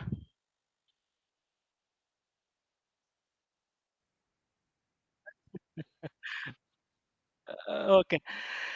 ಸೊ ಒಂದು ಎಂತ ಸಿನಿಮಾ ಅದು, ಮಾನಸ ಸರೋವರ ಅಂತ ಒಂದು ಸಿನಿಮಾ. ಅದ್ರಲ್ಲಿ ಒಂದು ಹಾಡು, ವೇದಾಂತಿ ಹೇಳಿದನು ಕವಿಯೊಬ್ಬ ಹಾಡಿದನು ಅಂತ. ಯಾರು ಏನ್ ಹೇಳಿದ್ರು ಅದು ಮುಖ್ಯ ಅಲ್ಲ. ಕವಿ ಏನ್ ಹೇಳ್ದ ಅದನ್ನ ನಮ್ಗೆಲ್ರಿಗೂ ಗೊತ್ತು. ಏನ್ ಹೇಳ್ದ? ಹೊನ್ನೆಲ್ಲ ಮಣ್ಣು ಅಂತಂದ. ಇನ್ನೊಂದು ಗಾದೆ ಇದೆ, ರವಿ ಕಾಣದನ್ನು ಕವಿ ಕಂಡ ಅಂತ. ಇದೆರಡರಲ್ಲೂ ಕವಿಗಳು ತುಂಬಾ ಮುಖ್ಯ. ನಮ್ಮ ವನಿತಾ ಅವ್ರು ಹೇಳ್ದಂಗೆ ಚಲನಚಿತ್ರ ಗೀತೆಗಳು, ಎಲ್ಲರೂ ಕವಿಗಳೇ, ಬರೆದಿರೋರೆಲ್ಲ ಕವಿಗಳು, ಸಾಹಿತಿಗಳು, ಯಾರೇ ಇರ್ಬೋದು. ಆದ್ರೆ ನಮ್ಮ ಈ ಹರಿದಾಸ ಸಾಹಿತ್ಯ ಪಂಥದಲ್ಲಿ ಬರ್ತಾರಲ್ಲ, ಅವರು ಜೀವನನ ಅನುಭವಿಸಿ ಬರೆದವರು. ನಾನು ಯಾಕೆ ಈ ಮಾತು ಹೇಳ್ತಾ ಇದ್ದೀನಿ ಅಂತಂದ್ರೆ, ಈಗ ಒಂದು ಕಾರ್, ಒಂದು ವಾಹನದ ಒಂದು ಅಡ್ವರ್ಟೈಸ್ಮೆಂಟ್ ತಗೊಳ್ಳಿ. Kinetic Honda 25 kilometres per litre. ಇನ್ಯಾವುದೋ car Hyundai i10 25 kilometres per litre of petrol ಅಂತ ಹೇಳ್ತಾರೆ. ಅದು ಯಾಕೆ ಅಂದ್ರೆ ಕೆಳಗಡೆ ಫೈನ್ ಪ್ರಿಂಟ್ ಅಲ್ಲಿ under tested conditions, under ideal conditions. ನೀವು ಇಷ್ಟೇ ಸ್ಪೀಡ್ ಅಲ್ಲಿ, ಇದೇ ಗೇರ್ ಅಲ್ಲಿ, ಇದೇ ಪೆಟ್ರೋಲ್ ಬಂಕ್ ಅಲ್ಲಿ ಪೆಟ್ರೋಲ್ ಹಾಕ್ಸ್ಕೊಂಡು, ಇಷ್ಟೇ ಜನ ಕೂಡಿಸ್ಕೊಂಡು, ಇಷ್ಟೇ ಟೈರ್ ಪ್ರೆಷರ್ ಇಟ್ಕೊಂಡು ಓಡಿಸಿದ್ರೆ ನಿಮ್ಗೆ ಇಷ್ಟು ಸಿಗತ್ತೆ ಅಂತ ಅರ್ಥ. ಅದು ಅದೇ ತರ ಈ ಗುಂಪಲ್ಲಿರೋರು ತುಂಬಾ ಜನ ಪಶುವೈದ್ಯರು, ವೈದ್ಯರು ಇರಬಹುದು. ಅವ್ರಿಗೆ ದಿನ 100 ಸಲ ನೋಡ್ತಾ ಇರ್ತಾರೆ. ಸುಮಾರು ಸಾವಿರಾರು ಲಕ್ಷಾಂತರ ಔಷಧಿಗಳಿವೆ, ಆ ಮೆಡಿಸಿನ್ಸ್ ಈಗೆಲ್ಲ ಮೊಬೈಲ್ ಅಲ್ಲೇ ನೋಡ್ಬಿಡ್ಬೋದು. 1 mg ಪ್ರಾಕ್ಟೋ ಅಂತೆಲ್ಲ. ಅದರಲ್ಲಿ ಯಾವುದೋ ಒಂದು ಪ್ಯಾರಾಸಿಟಮಾಲ್ ಅಂತ ಇಟ್ಕೊಳ್ಳಿ, ಅದರಲ್ಲಿ ಏನೇನಿರುತ್ತೆ, ಅದಕ್ಕೆ ಯಾಕೆ ಉಪಯೋಗಿಸ್ತಾರೆ ಆ ಮಾತ್ರೆನ, ಅದು ಸೈಡ್ ಎಫೆಕ್ಟ್ಸ್ ಏನು ಅಂತ ಇರುತ್ತೆ. ಇದು ಗರ್ಭಿಣಿಯರು ತಗೊಂಡ್ರೆ ಈ ತರ ಆಗತ್ತೆ, BP ಇರೋರು ತಗೊಂಡ್ರೆ ಈ ತರ ಆಗತ್ತೆ, ಹೊಟ್ಟೆ ನೋವು ಇರೋರು ತಗೊಂಡ್ರೆ ಈ ತರ ಆಗತ್ತೆ, ಅಥವಾ ಏನು ಇಲ್ಲಿರೋರು ತಗೊಂಡ್ರೆ ಈ 4 ತಲೆನೋವು ಬರ್ಬೋದು, ಆ ತರ ಸೈಡ್ ಎಫೆಕ್ಟ್ಸ್ ಇರುತ್ತೆ. ಆದ್ರೆ ಯಾರಾನ ಮದುವೆ ಬಗ್ಗೆ ಈ ತರ ಡೀಟೇಲ್ಸ್ ಕೊಟ್ಟಿದಾರಾ? ನನಗಂತೂ ಗೊತ್ತಿಲ್ಲಪ್ಪ. ನಿಮ್ಗೆ ಯಾರಿಗಾನ ಗೊತ್ತಿದ್ರೆ ದಯವಿಟ್ಟು ಹೇಳಿ. ಯಾಕಂದ್ರೆ ಈ ಮದುವೆ ಸೈಡ್ ಎಫೆಕ್ಟ್ಸ್ ಏನೇನು ಅಂತ ಈ ಕವಿಗಳು, ರವಿ ಕಾಣದನ್ ಕವಿ ಕಂಡ ಅನ್ನೋ ಒಂದು ಮಾತಲ್ಲಿ ಇನ್ನೊಂದು ವ್ಯಂಗ್ಯ ಇದೆ. ಹಗಲು ಹೊತ್ತಿನಲ್ಲಿ ನಮ್ಮೆಲ್ರಿಗೂ ಕಣ್ಣು ಕಾಣೋದು ಒಂದು. ಹಗಲು ಹೊತ್ತಾಗ್ಲಿ ರಾತ್ರಿ ಹೊತ್ತಾಗ್ಲಿ ಕವಿಗಳಿಗೆ ಇನ್ನೇನೋ ಕಾಣತ್ತೆ, ಅವ್ರು ಅದನ್ನೇ ಸತ್ಯ ಅಂತ ಬರೀತಾರೆ ಅಷ್ಟೇ. ಬೇರೆ ಅದ್ರಲ್ಲಿ ಏನು ಹೆಚ್ಚಿಗೆತನ ಏನೂ ಇಲ್ಲ ಅದ್ರಲ್ಲಿ. ಸೈಡ್ ಎಫೆಕ್ಟ್ಸ್ ಏನು? ಒಂದು ಹಣಕಾಸು ವ್ಯವಸ್ಥೆ, ಇನ್ನೊಂದು ಜೀವನ ಶೈಲಿ, 3ನೇದು ಮಕ್ಕಳು, 4ನೇದು ಆಸ್ತಿ ಪಾಸ್ತಿ, 5ನೇದು ಜೀವನದಲ್ಲಿ ನಾವು ಮದುವೆಗೆ ಮುಂಚೆನೂ ಬರ್ಬೋದು, ಮದುವೆ ಆದ್ಮೇಲೂ ಬರ್ಬೋದು. ಜೀವನದಲ್ಲಿ ಸುಮಾರು ತೊಂದರೆಗಳು, ಕಷ್ಟಗಳು, ಸಂಕಷ್ಟಗಳು ಬರ್ಬೋದು. ಆಮೇಲೆ ಇನ್ನೊಂದು 6ನೇದು ಕೊನೆಯದು ನಮ್ಮ ಹ್ಯಾಬಿಟ್ಸ್ ಅಂಡ್ ಬಿಹೇವಿಯರ್ಸ್, ನಮ್ಮ ಚಟಗಳು. ನಾನು ಇದನ್ನ ಅರಿಷಡ್ ವರ್ಗಗಳು, ಮದುವೆಯ ಅರಿಷಡ್ ವರ್ಗಗಳು ಅಂತ ಕರಿತೀನಿ ಇದನ್ನ. ಇದೆಲ್ಲ ಈ ಹಣಕಾಸು ತೊಂದರೆ ಇರ್ಲಿ, ಜೀವನ ಶೈಲಿ ತೊಂದರೆ ಇರ್ಲಿ, ಆಸ್ತಿ ಪಾಸ್ತಿ ಇರ್ಲಿ, ಇದೆಲ್ಲ ಮದುವೆಗೆ ಮುಂಚೆ ನಾವು ನಮ್ಗಿಷ್ಟ ಬಂದಂಗೆ ಯಾರೋ ತಂದೆ ತಾಯಿಗಳ ಮಾರ್ಗದರ್ಶನದಲ್ಲಿ ನಡೀತೀವೋ, ಅಣ್ಣ ತಮ್ಮಂದ್ರು ನಡೀತೀವೋ, ಜಾಸ್ತಿ ಈ ವಿಷಯದಲ್ಲಿ ಸಹಾಯ ಮಾಡೋರು ಸ್ನೇಹಿತರು, ಹೆಂಗ ನಡ್ಕೊಂಡು ಹೋಗ್ತೀವಿ. ಬಟ್ ಮದುವೆ ಆದ್ಮೇಲೆ ಈ 6 ಇದೆಯಲ್ಲ, finance, life style, children, assets, issues and challenges and habits and behaviours, ಇದಕ್ಕೆಲ್ಲ ಹೆಂಡತಿ ಅಥವಾ ಏನಂತಾರೆ ಅದಕ್ಕೆ, ಸ್ಪೌಸ್ ಅಂತಾರೆ ಇಂಗ್ಲಿಷ್ ಅಲ್ಲಿ. ಸ್ವಲ್ಪ ಸಾರಿ, ನನಗೆ ಕನ್ನಡ ಪದಗಳು ಸಮಯಕ್ಕೆ ಸರಿಯಾಗಿ ನನಗೆ ತಲೆಗೆ ಹೊಳೆಯಲ್ಲ. ಸಂಗಾತಿ, ಜೀವನ ಸಂಗಾತಿಯ ಒಂದು ವ್ಯೂ ಆಫ್ ಆಂಗಲ್ ಅಥವಾ ಒಂದು ಅನುಮೋದನೆ, ಒಂದು ಸಲಹೆ, ಒಂದು ಏನಂತಾರೆ ಸೀಲ್ ಆಫ್ ಅಪ್ರೂವಲ್ ಬೇಕಾಗತ್ತೆ. ಇದು ತಗೊಳ್ಳೋದ್ರಲ್ಲಿ ಆ ಪ್ರಾಬ್ಲಮ್ ಸಾಲ್ವ್ ಆಗಿ ಹೋಗ್ಬಿಟ್ಟಿರುತ್ತೆ, ಅಥವಾ ನಾವು ಆ ಪ್ರಾಬ್ಲಮ್ಗೆ ಬಗ್ಗೆ ಮರ್ತೆ ಹೋಗ್ಬಿಟ್ಟಿರ್ತೀವಿ, ಅಥವಾ ಆ ಪ್ರಾಬ್ಲಮ್ಗೆ ಒಗ್ಗೋಗ್ಬಿಟ್ಟಿರ್ತೀವಿ. ಒಟ್ನಲ್ಲಿ it becomes not important anymore. So ಹಂಗಾಗಿ ನನಗೆ ಈ ಮದುವೆಗೆ ಮುಂಚಿಂದು again I come back to the original. ಇದು ಸ್ವಾತಂತ್ರ್ಯ ಅಂತಂದ್ರೆ ಅದು ದತ್ತ ಸ್ವಾತಂತ್ರ್ಯ ಅಲ್ಲ, ಅದು ನಾವು ಪಡ್ಕೊಂಡಿರೋದು. ಅದು ನಮ್ಮ ಹಕ್ಕು ಅನ್ಕೊಳ್ಳಿ, ಅಥವಾ ನಮ್ಮ ಅಧಿಕಾರ ಅನ್ಕೊಳ್ಳಿ, ಅಥವಾ ನಮ್ಗೆ ಬಂದಿರೋ ಗಿಫ್ಟ್ ಅನ್ಕೊಳ್ಳಿ ಹುಟ್ಟಿನಿಂದ. ಅದು ಮುಖ್ಯ. ನಮ್ಗೆ ಮದುವೆ ಆದ್ರೆ ಇದೊಂದು ಕಡಿವಾಣ ಆಗ್ಬಿಡುತ್ತೆ ಅಷ್ಟೇ ನಾನು ಹೇಳೋದು. ಧನ್ಯವಾದಗಳು. ಈಗ ವನಿತಾ ಅವ್ರೇನು ಹೇಳ್ತಾರೆ ಕೇಳೋಣ. ಹೇಳ್ತೀನಿ ಸರ್, ಹೇಳ್ತೀನಿ. ಅವ್ರೇನೋ ನಮ್ಮ ದಾಸ ಸಾಹಿತ್ಯ ಹಾಗೆ ಹೀಗೆ ಅಂತೆಲ್ಲ ಅಂದ್ಬಿಟ್ರು. ನಮ್ಮ ಪುರಂದರದಾಸರೇ ಹೇಳಿದ್ದಾರೆ, ಆದದ್ದೆಲ್ಲ ಒಳಿತೇ ಆಯಿತು, ನಮ್ಮ ಶ್ರೀಧರನ ಸೇವೆಗೆ ಸಾಧನ ಸಂಪತ್ತಾಯ್ತು ಅಂತ. ಅವ್ರದ್ರಲ್ಲಿ ಬ್ರಹ್ಮಚಾರಿ ಆಗಿದ್ರೆ ಆದದ್ದೆಲ್ಲ ಒಳಿತೇ ಆಯ್ತು ಅಂತ ಹೇಳ್ತಾ ಇಲ್ಲ ರೀ. ದಂಡಿಗೆ ಬೆತ್ತ ಹಿಡಿಸಿದಳಯ್ಯ ಅಂತಾನೆ ಹೇಳ್ತಾರ ಅವರು. ದಂಡಿಗೆ ಬೆತ್ತ ಹಿಡಿಸೋಳು ಯಾರು? ಪತ್ನಿ. ಅವಳು ದಂಡಿಗೆ ಬೆತ್ತ ಹಿಡಿಸಿ ಅವಳು ಎಲ್ಲಾ ರೀತಿಯಿಂದ ನಿನ್ನ ಜೊತೆ ನಿಂತ ಮೇಲೇನೆ, ನಿನಗೆ ಪ್ರಪಂಚ ಅನ್ನೋದನ್ನು ಏನು ಅಂತ ತೋರಿಸಿದ ಮೇಲೇನೆ ನಿನ್ನ ಜೀವನ ಸಾಧನ ಸಂಪತ್ತಾಯ್ತಪ್ಪ ಅಂತ ದಾಸರು ಹೇಳಿದಾರ. ಅವಾಗ ನೀವು ಇದು ಏನೆಲ್ಲ ಮಾತ್ರೆ ಗೀತ್ರೆಗೆಲ್ಲ ಹೇಳಿದ್ರಲ್ವಾ, ಇದಕ್ಕೆ ಹೀಗೆ ಅಂತಿದೆ. ಅದಕ್ಕಾಗಿ ನಮ್ಮ ಸನಾತನ ಧರ್ಮ ತಗೊಳ್ಳಿ, ಕ್ಷಮಿಸಿ, ಧರ್ಮದಲ್ಲೇ ಹೇಳಿದ್ದಾರೆ ಬೇಕಾದಷ್ಟು ನಿಮಗೆ ಮದುವೆಯ ಬಗ್ಗೆ. ಮದುವೆ ನೀವು ಅರ್ಥೇಚ ಕಾಮೇಚ ನಾತಿ ಚರಾಮಿ ಅನ್ನೋದೆಲ್ಲ, ಅಯ್ಯೋ ಮದುವೆ ಮಾಡ್ಕೊಂಡಿದ್ದೀರಲ್ಲ ರೀ, ಅದ್ರಲ್ಲಿ ನಿಮ್ಗೆಲ್ಲ ಸಾಕಷ್ಟು ಗಮನ ಕೊಟ್ಟಿಲ್ವಾ? ಬರೀ ಹೆಂಡ್ತಿ ನೋಡ್ತಾ ಕೂತ್ ಬಿಟ್ಟಿದ್ರ ನೀವು? ಅಲ್ಲಿ ಮದುವೆ ಒಂದೊಂದು ವಿಧಿಗೂ ಎಷ್ಟೊಂದು ಚಂದದ ಅರ್ಥ ಹೇಳಿದಾರ್ರಿ. ಅದನ್ನೆಲ್ಲ ನೀವು ಕೇಳ್ತಾ ಇದ್ರೆ ನಿಮ್ಗೆ ಪ್ರಿಸ್ಕ್ರಿಪ್ಷನ್ ಅಲ್ಲೇ ಸಿಕ್ಬಿಡ್ತಾ ಇತ್ತು. ನಿಮಗೆ ಮದುವೆಯಲ್ಲಿ ಸಿಕ್ಕಿದೆ, ಎಲ್ಲಾನು ಆಗಿದೆ. ಆದ್ರೂ ನೀವು ನಿಮಗೆ ಮದುವೆಗೆ ಮುಂಚೆ ಇರೋ ಸ್ವತಂತ್ರನೇ ಚೆನ್ನಾಗಿದೆ ಅಂತ ಹೇಳ್ತಾ ಇದ್ದೀರಾ ಅಷ್ಟೇ. ಈ ಅರಿಷಡ್ ವರ್ಗಗಳು ಅದು ಇದು ಅಂತ ಎಲ್ಲ ಹೇಳಿದ್ರಲ್ಲ ರೀ, ಅದೆಲ್ಲ ಸರಿ ಆಗೋದು. ಅಂದ್ರೆ ಎಲ್ಲವನ್ನು ಅನುಭವಿಸೋದು, ಎಲ್ಲಕ್ಕೂ ಒಂದೊಂದು ವರ್ಗ, ಇದರಲ್ಲಿ ಇದು ಹೀಗಿರ್ಬೇಕು, ಇದನ್ನ ಹೀಗೆ ಇಟ್ಕೋಬೇಕು ಅಂತೆಲ್ಲ ಅದನ್ನ ಚಂದದ ಒಂದು ಕಂಪಾರ್ಟ್ಮೆಂಟ್ ಸಿಗೋದು ಮದುವೆ ಆದ್ಮೇಲೆನೆ. ಮದುವೆಗೆ ಮುಂಚೆ ಏನಿರುತ್ತೆ? ಏನೂ ಇರಲ್ಲ.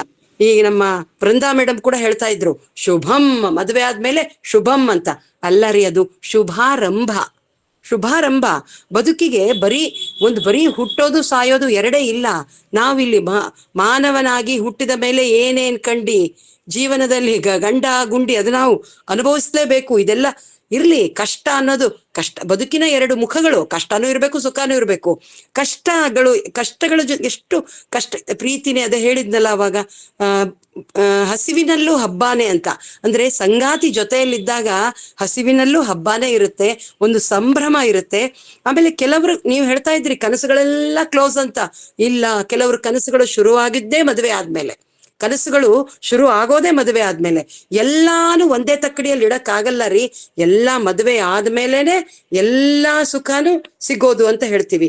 ನಮ್ಮ ಸರೋಜಿನಿ ಮೇಡಮ್ ಕೂಡ ಹೇಳ್ತಾ ಇದ್ರು, ಎಲ್ಲೋ ಇರ್ತೀವಿ, ಹೇಗೋ ಇರ್ತೀವಿ ನಾವು ಅಂತ. ಅದೇ ಅದಕ್ಕೂ ಒಂದು ಹಾಡಿದೆ ನನ್ನ ಹತ್ರ. ಎಲ್ಲಿಯ ಎಲೆಯೋ ಎಲ್ಲಿಯ ಅಡಿಕೆಯೋ ಸುಣ್ಣವು ಸೇರಲು ತಾಂಬೂಲ, ಎಲ್ಲಿಯ ಹುಡುಗನು ಎಲ್ಲಿಯ ಹುಡುಗಿಯೋ ತಾಳಿಯ ಕಟ್ಟಲು ಸಂಸಾರ, ಹೊಸ ಸಂಸಾರ ಅಂತ. ಎಲ್ಲೋ ಇರ್ತೀವಿ, ಎಲ್ಲೋ ಸೇರ್ತೀವಿ.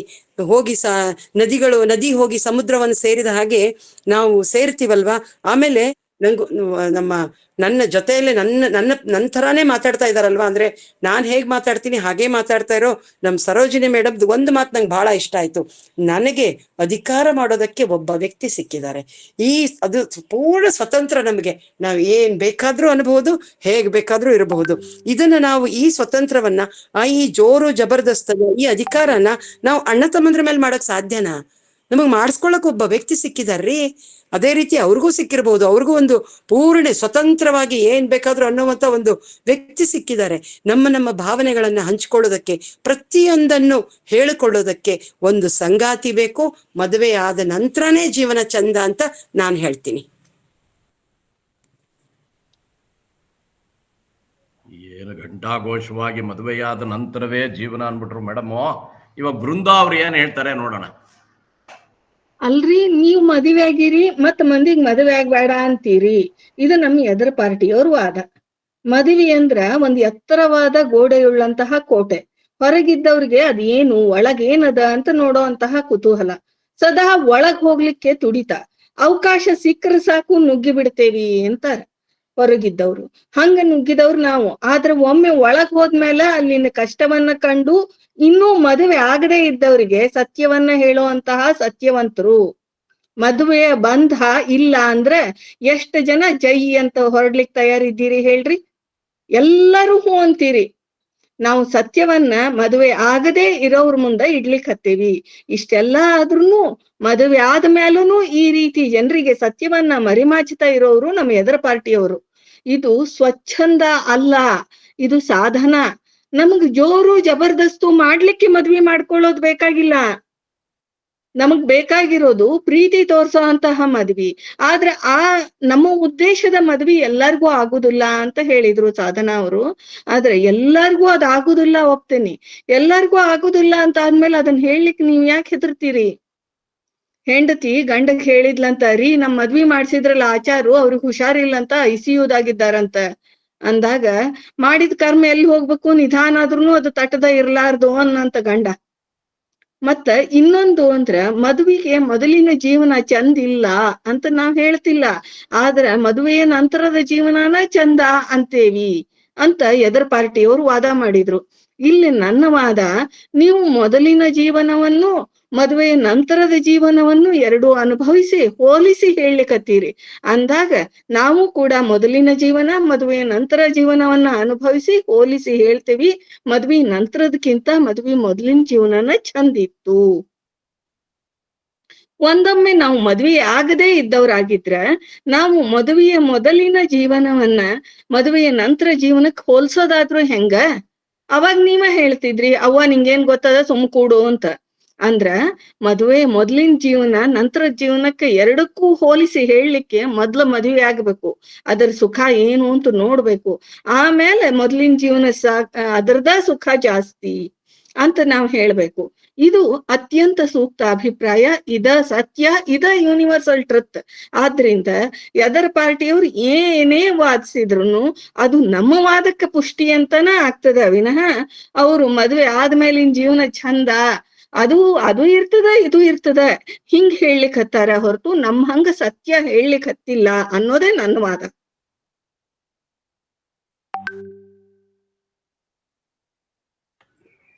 ಮದುವೆ ಮೊದಲು ಚೆನ್ನ, ಮದುವೆ ಆದ್ಮೇಲೂ ಚೆನ್ನ, ಹೋಲ್ಸ್ ನೋಡಿದ್ರೆ ಎರಡೂ ಚೆನ್ನ. ಸರಿ, ಸರೋಜಿನಿ ಅವ್ರು ಏನ್ ಹೇಳ್ತಾರೆ ನೋಡೋಣ. ಏನ್ ಹೇಳೋದಿಲ್ರಿ, ಸ್ವಲ್ಪ ನಗಬೇಕ್ ಅನ್ಸ್ಲಿಕ್ಕತ್ತದ ನನಗಷ್ಟ.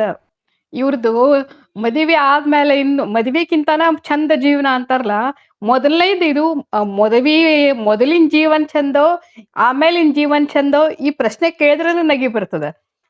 ಅಲ್ಲಿದು ಪದ್ಧತಿನೇ ಅಲ್ಲ ಖರೆ ಅಂದ್ರೆ ಹೇಳೋದು. ಯಾಕಂದ್ರೆ ನಾನು ಆವಾಗನೇ ಹೇಳೀನಿ, ನಿಮ್ದ ವ್ಯಕ್ತಿತ್ವ ಪೂರ್ಣತೆ ಕಾಣೋದು ಯಾವಾಗ? ಮದುವೆ ಆದ್ಮೇಲೆ.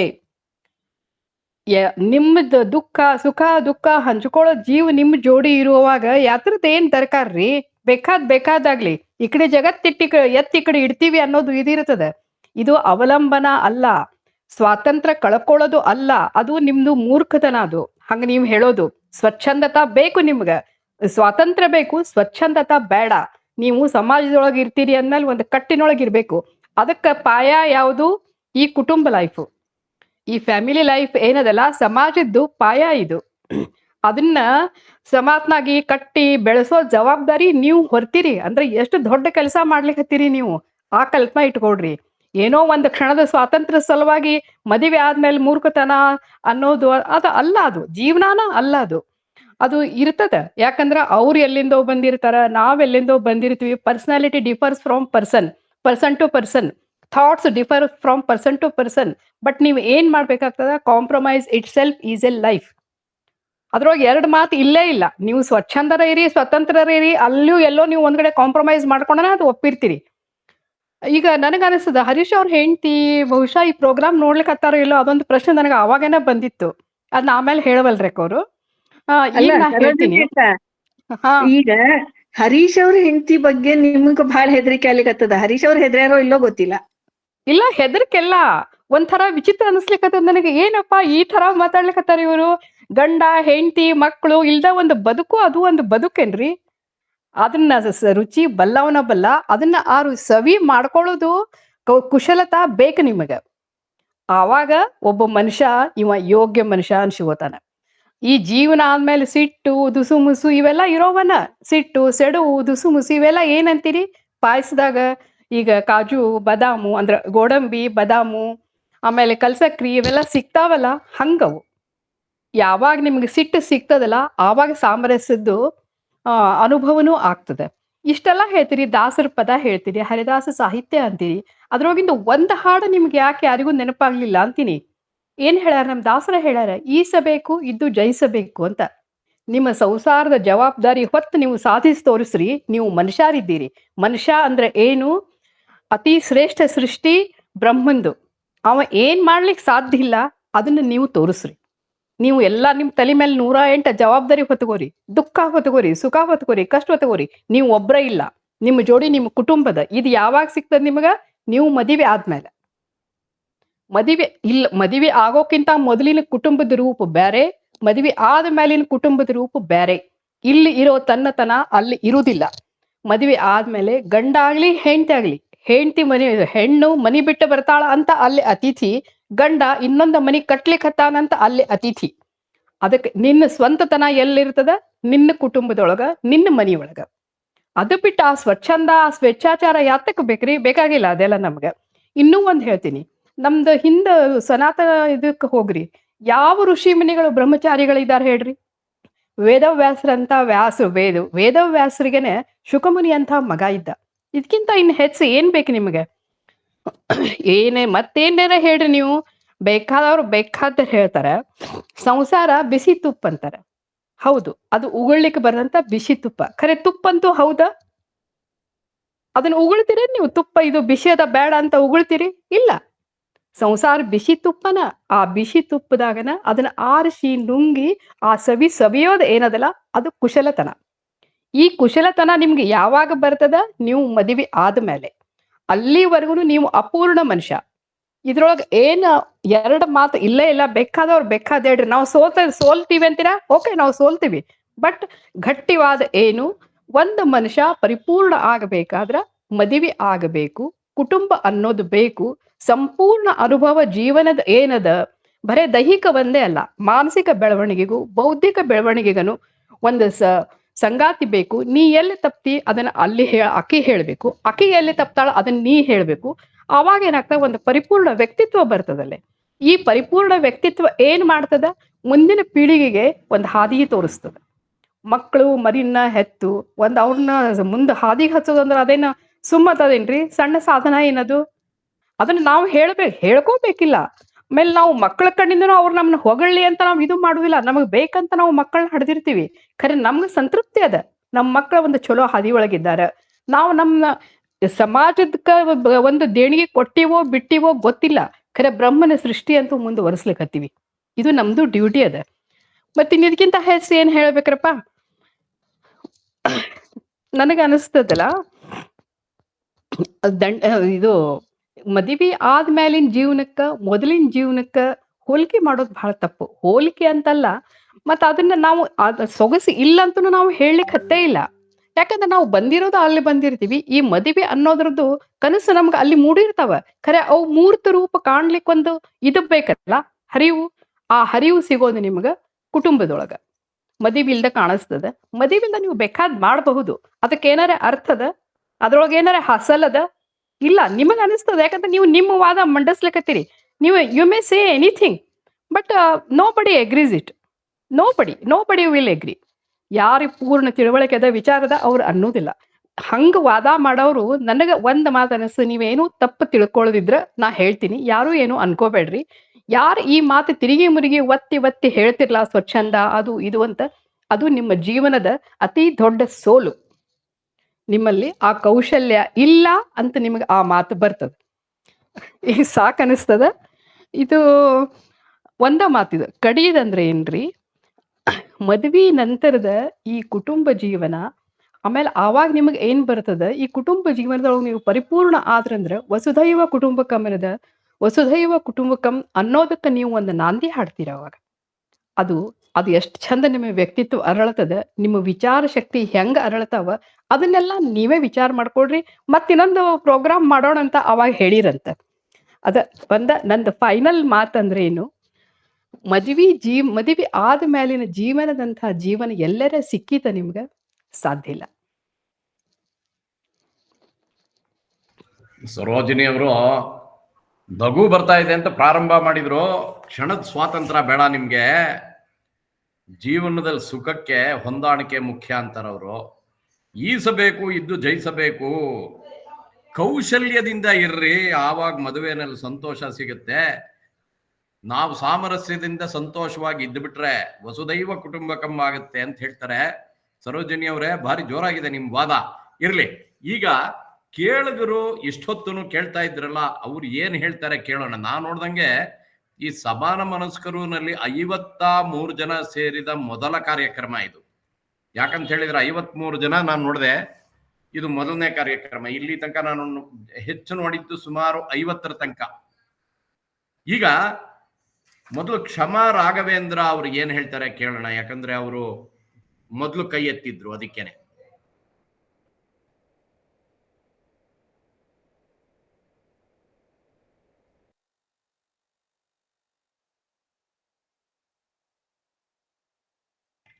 ಕ್ಷಮಾ ಅವರೇ, ನಿಮ್ ಮಾತು ಕೇಳಿಸ್ತಿಲ್ಲ ನಂಗೆ.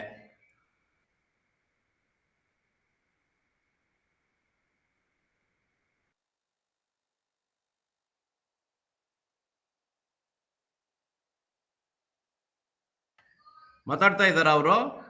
ನನಗೆ ಕೇಳಿಸ್ತಾ ಇಲ್ಲ. ಸ್ನೇಹ ಅವ್ರು ಮಾತಾಡ್ಲಿ. ಸ್ನೇಹ ಕುರುಕುಂದು.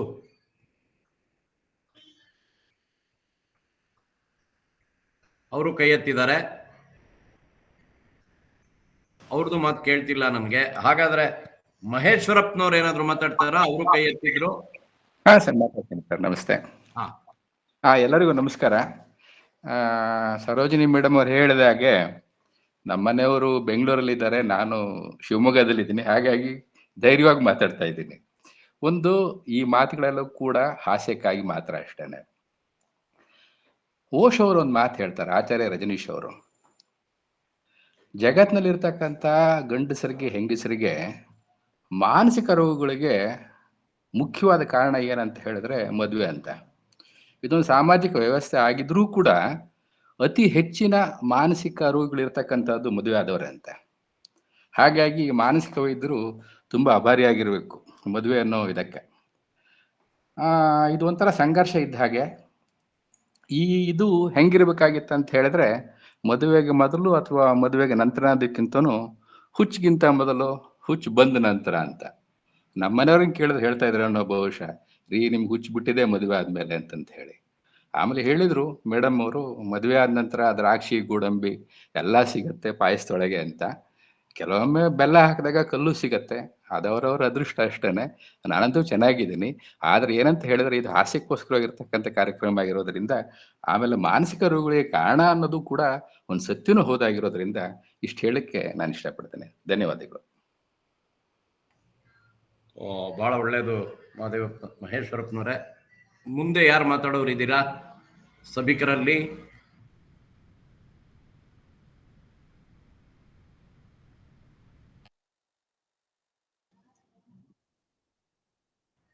ಅರುಣಾ ರಾಚೇಗೌಡ ಕನ್ನಡ ಸಾಹಿತ್ಯದಲ್ಲಿ ಒಂದು ದಿಗ್ಗಜರಿದ್ದಂಗೆ. ಎಲ್ಲ ನಮ್ಮ ಮನೆಗೆ ಬಂದವತ್ತು ಎಲ್ಲಾರನ್ನು ಸೇರಿಸ್ಕೊಂಡು ಸೊಗಸಾಗಿ ಗ್ರೂಪ್ ಸಾಂಗ್ಗಳನ್ನ ಹೇಳ್ಬಿಟ್ರು. ಅರುಣ್ ಮಾತಾಡಿಪ್ಪ. ಗುರುಗಳೇ ನಮಸ್ಕಾರ. ನಾನು ಯಾವ ದಿಗ್ಗಜನೂ ಅಲ್ಲ, ನನಗಿಂತ ಕಿರಿಯರಿಲ್ಲ.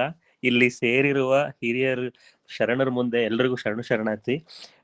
ಮೊದಲನೇ ಸಲ ಈ ಕಾರ್ಯಕ್ರಮ ನಾನು ಹರಟೆನ ಅಟೆಂಡ್ ಮಾಡ್ತಾ ಇದ್ದೀನಿ. ತುಂಬಾ ಸಂತೋಷ ಆಯ್ತು. ಎಲ್ಲರ ಮಾತು ಮತ್ತೆ ಇಲ್ಲಿ ಸೇರಿರುವ ಸುಮನ ಸಮಾನ ಮನಸ್ಕರು. ಸೊ ಹಾಗಾಗಿ ಈ ಎಲ್ಲಾ ವಾದವನ್ನು ಅಷ್ಟೇ ಪ್ರೀತಿಯಿಂದ ಅಕ್ಸೆಪ್ಟ್ ಮಾಡ್ಕೊಂಡು ಮತ್ತು ಮುಂದುವರಿಸೋದು. ನಾವೆಲ್ಲರೂ ಪ್ರಾಯಶಃ ಹಲವಾರು ಹರಟೆ ಕಾರ್ಯಕ್ರಮಗಳು ನಾನು ಭಾಗವಹಿಸಿದ್ದೀನಿ, ಅಲ್ಲೂ ಕೂಡ ಇದನ್ನೆಲ್ಲ ಅಳವಡಿಸ್ಕೋಬಹುದು ಅಂತ ಅನಿಸ್ತಿದೆ. ಇವತ್ತು ಕೇಳಿ ಖುಷಿ ಆಯ್ತು, ಅದಕ್ಕೆ ಎಲ್ರಿಗೂ ಅಭಿನಂದನೆಗಳು ತಿಳಿಸ್ಬೇಕು ಅಂತ ಕೈ ಎತ್ತದೆ. ಜಗಣ ತುಂಬಾ ಚೆನ್ನಾಗಿತ್ತು, ತುಂಬಾ ಖುಷಿ ಆಯ್ತು. ಮತ್ತಷ್ಟು ಹರಟೆ ಕಾರ್ಯಕ್ರಮಗಳನ್ನ ಬರಬೇಕು ನಾನು ಅಂತ ಅನಿಸ್ತಾ ಇದೆ. ಖಂಡಿತ ಮುಂದಿನ ಸಲ ಜಾಯಿನ್ ಆಗ್ತೀನಿ. ವಿಷಯದ ಬಗ್ಗೆ ಎಲ್ರೂ ತುಂಬಾ ಚೆನ್ನಾಗಿ ಮಾತಾಡಿದ್ರಿ. ನನ್ನ ಸ್ವಂತ ಅನುಭವದಲ್ಲಿ ನನಗೆ 10ನೇ ಕ್ಲಾಸ್ ಓದ್ತಿರೋ ಮಗ ಇದ್ದಾನೆ. ಅದಕ್ಕೆ ಹೇಳಿದೆ ನಾನು ತುಂಬಾ ಚಿಕ್ಕವನು ಈ ಬಳಗದಲ್ಲಿ ಮಾತಾಡಕ್ಕೆ ಅಂತ. ನನಗೆ ಜೀವನದಲ್ಲಿ ಒಂದು ಸ್ಟೆಬಿಲಿಟಿಯನ್ನ ಮದುವೆ ಕೊಟ್ಟಿದೆ ಅಂತ ತುಂಬಾ ಸಂತೋಷದಿಂದ ಆನಂದದಿಂದ ಹೇಳ್ಕೋಬಲ್ಲೆ. ಎಲ್ಲ ಮಜಲುಗಳನ್ನು ಅಫ್ಕೋರ್ಸ್ ಯಾವ್ಯಾವ ವಯಸ್ಸಲ್ಲಿ ಏನ್ ನೋಡ್ಬೇಕಿತ್ತು, ಮಾಡ್ಬೇಕಿತ್ತು, ಅನುಭವಿಸ್ಬೇಕಿತ್ತು ಎಲ್ಲವೂ ಆಗಿದೆ. ನನಗೆ ನನ್ನ ಸ್ವಂತ ಜೀವನದಲ್ಲಿ ವೈಯಕ್ತಿಕವಾಗಿ ಜೀವನದಲ್ಲಿ ಒಂದು ಸ್ಟೆಬಿಲಿಟಿನ ಕೊಡ್ಲಿಕ್ಕೆ ನನ್ನ ಸಂಗಾತಿ ಕಾರಣಲಾಗಿದ್ದಾಳೆ. ಹಾಗೆ ಮ್ಯಾರೇಜ್ ಇಸ್ ಅನ್ ಇನ್ಸ್ಟಿಟ್ಯೂಷನ್ ಅಂತ ನಾನು ತುಂಬಾ ಸ್ಟ್ರಾಂಗ್ ಆಗಿ ನಂಬ್ತೀನಿ. ಹಾಗೇನೆ ನನಗೆಲ್ಲೋ ಒಂದ್ ಕಡೆ ನಾನು ಒಂದಷ್ಟು ದೇಶಗಳನ್ನ ಸುತ್ತಿ ಯುರೋಪ್ ದೇಶಗಳಲ್ಲಿ ಕೆಲಸ ಮಾಡಿ ಅಲ್ಲಿಂದ ಬಂದಿದ್ದೀನಿ. ಅಲ್ಲೆಲ್ಲ ಮ್ಯಾರೇಜ್ ಸಿಸ್ಟಮ್ ವೀಕ್ ಆಗಿ ಅಲ್ಲಿನ ಮಾನಸಿಕ ಪರಿಸ್ಥಿತಿ, ಈಗ ಯಾರೋ ಒಬ್ರು ಅದ್ರ ಬಗ್ಗೆ ಮಾತಾಡ್ತಾ ಹೇಳಿದ್ರು, ನಮ್ಗೆಲ್ಲ ಸ್ಟ್ರೆಸ್ಸು ಸ್ಟ್ರೈನು ಅನ್ನೋ ವರ್ಡ್ಸ್ ಗಳೆಲ್ಲ ಇತ್ತೀಚೆಗಷ್ಟೇ ಗೊತ್ತಾಗ್ತಿದೆ. ನಮ್ಮ ಫ್ಯಾಮಿಲಿ ಸಿಸ್ಟಮ್ ಇಂದ ನಾವು ದೂರ ಆಗ್ತಿರುವಾಗ ಈ ಪದಗಳ ಅರ್ಥ ಅಥವಾ ಬಳಕೆ ಇಂಡಿಯಾದಲ್ಲಿ ಜಾಸ್ತಿ ಆಗ್ತಿದೆ ಅಂತ ನನಗೆ ಸಹಜವಾಗಿ ಅನ್ನಿಸ್ತಿದೆ. ಇವೆಲ್ಲ ಇರ್ಲೇ ಇಲ್ಲ. ನಾವೆಲ್ಲ ಚಿಕ್ಕವರಾಗಿದ್ದಾಗ ನಮ್ಮ ಅಪ್ಪ ಅಮ್ಮನ ವಿಚಾರಗಳಲ್ಲಿ ಮೆಂಟಲ್ ಸ್ಟ್ರೆಸ್ ಅನ್ನೋದೆಲ್ಲ ನಾವು ಕೇಳೇ ಇರ್ಲಿಲ್ಲ. ಯಾಕಂದ್ರೆ ಆ ಫ್ಯಾಮಿಲಿ ಸಿಸ್ಟಮ್ ಅಲ್ಲಿ ಅದೆಲ್ಲವೂ ಅಬ್ಸರ್ವ್ ಆಗ್ತಾ ಇತ್ತು ಅಂತ ಸಹಜವಾಗಿ ಅನ್ಸುತ್ತೆ. ಸೊ ಇದು ಒಂದ್ ಸಣ್ಣ ಪಾಯಿಂಟ್ ನಾನು ಹೇಳಬೇಕು ಅನ್ನಿಸ್ತು. ನಮ್ಮ ದೇಶದಲ್ಲಿ ಮದುವೆಗೆ ಇರೋ ಒಂದು ಗೌರವ ಮತ್ತೆ ಆಸ್ತೆ ಅದು ಕಂಟಿನ್ಯೂ ಆಗ್ಬೇಕು ಅನ್ನೋ ಆಸೆ ನನಗಿದೆ. ಮತ್ತಷ್ಟು ಜನರೇಷನ್ಗಳಿಗೆ ಈ ಸಂಸ್ಕಾರವನ್ನ ನಾವು ಬೆಳೆಸ್ಕೊಂಡು ಹೋಗ್ಬೇಕು ಅನ್ನೋದು ನನ್ನ ಆಶಯ. ಜಗಣ, ಮಾತಾಡೋದಕ್ಕೆ ಅವಕಾಶ ಕೊಟ್ಟಿದ್ದಕ್ಕೆ ಧನ್ಯವಾದಗಳು. Thank you so much Jagana sir. ಸಂತೋಷ. ಈಗ ನರಸಿಂಹಸ್ವಾಮಿಗಳ ಬಗ್ಗೆ ಇದರಲ್ಲಿ ಉಲ್ಲೇಖನ ಮಾಡಿದ್ರು ಒಬ್ರು. ಅದಕ್ಕೆ ಮಹಾಬಲ KN ನರಸಿಂಹಸ್ವಾಮಿಗಳ ಮಗ ಇದ್ದಾರೆ ಇಲ್ಲಿ, ಅವ್ರೇನಾದ್ರು ಹೇಳ್ತಾರ ನೋಡೋಣ. ವಿಶೇಷವಾಗಿ ಏನಿಲ್ಲ ಜಗನ್ನಾಥ್, ಉತ್ತಮವಾದ ಚರ್ಚೆ, ಎರಡು ಕಡೆ ವಾದಗಳು ತುಂಬ ಚೆನ್ನಾಗಿತ್ತು. ಅದರಿಂದ ಇದು ಒಂದು ಇಂಥ ಚರ್ಚೆಗಳು ಮುಂದುವರಿಯಲಿ, ಒಂದು ಹೊಸತನ ಇರುತ್ತೆ ಕಾರ್ಯಕ್ರಮದಲ್ಲಿ ಅಂತ ಅಷ್ಟೇ ಹೇಳಕ್ಕೆ ಬಯಸ್ತೀನಿ. ಮಾತನಾಡಿದ ಎಲ್ಲರಿಗೂ ಧನ್ಯವಾದಗಳು. ಸಂತೋಷ ಸರ್. ಈಗ ಶ್ರೀಧರ್ ಅವರು ಕೈ ಎತ್ತಿದ್ದಾರೆ, ಅವ್ರು ಮಾತಾಡ್ತಾರ?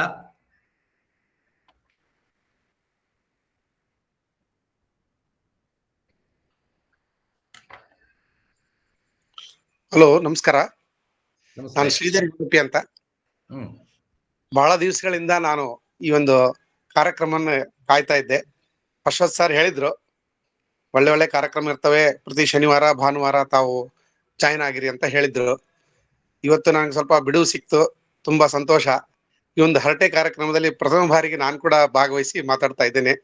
ತುಂಬಾ ಚೆನ್ನಾಗಿ ಎಲ್ಲರೂ ತಮ್ಮ ಒಂದು ವಿಷಯಗಳನ್ನ ತಿಳಿಸಿ ಎಲ್ಲರಿಗೂ ಮನಮುಟ್ಟುವಂತೆ ಈಗಿನ ಪೀಳಿಗೆಯವರಿಗೆ ಮತ್ತು ಹಿಂದಿನ ಪೀಳಿಗೆಯವರು ಹೇಗಿದ್ರು, ಸಂಸಾರ ಹೇಗಿತ್ತು, ಬಂಧನ ಹೇಗಿತ್ತು, ಮತ್ತು ನಾವು ಅರೇಂಜ್ಡ್ ಮ್ಯಾರೇಜ್ ಆಗಿ ಗಂಡ ಹೆಂಡತಿಯರು ಒಪ್ಕೊಂಡು ಎಲ್ಲ ಸಾಮರಸ್ಯದಿಂದ ಸಮರಸವೇ ಜೀವನ ಟೈಪ್ ಆಗಿ ಎಲ್ಲರೂ ನಾವು ಮನೆಯನ್ನ ಸಂಸಾರವನ್ನ ತೂಗಿಸ್ಕೊಂಡು ಹೋಗ್ತಾ ಇರೋದು ಎಲ್ಲ ಸಂತೋಷ.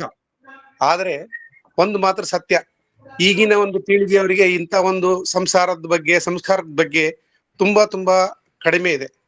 ಆದ್ದರಿಂದ ಈ ಮುಂದಿನ ಪೀಳಿಗೆಯವರಿಗೆ ನಾವು ಸಂಸ್ಕಾರವನ್ನ ತಿಳಿಸ್ತಕ್ಕಂಥದ್ದು ಆದ್ಯ ಕರ್ತವ್ಯ ಆಗಿದೆ ನಮ್ಮೆಲ್ಲರದು.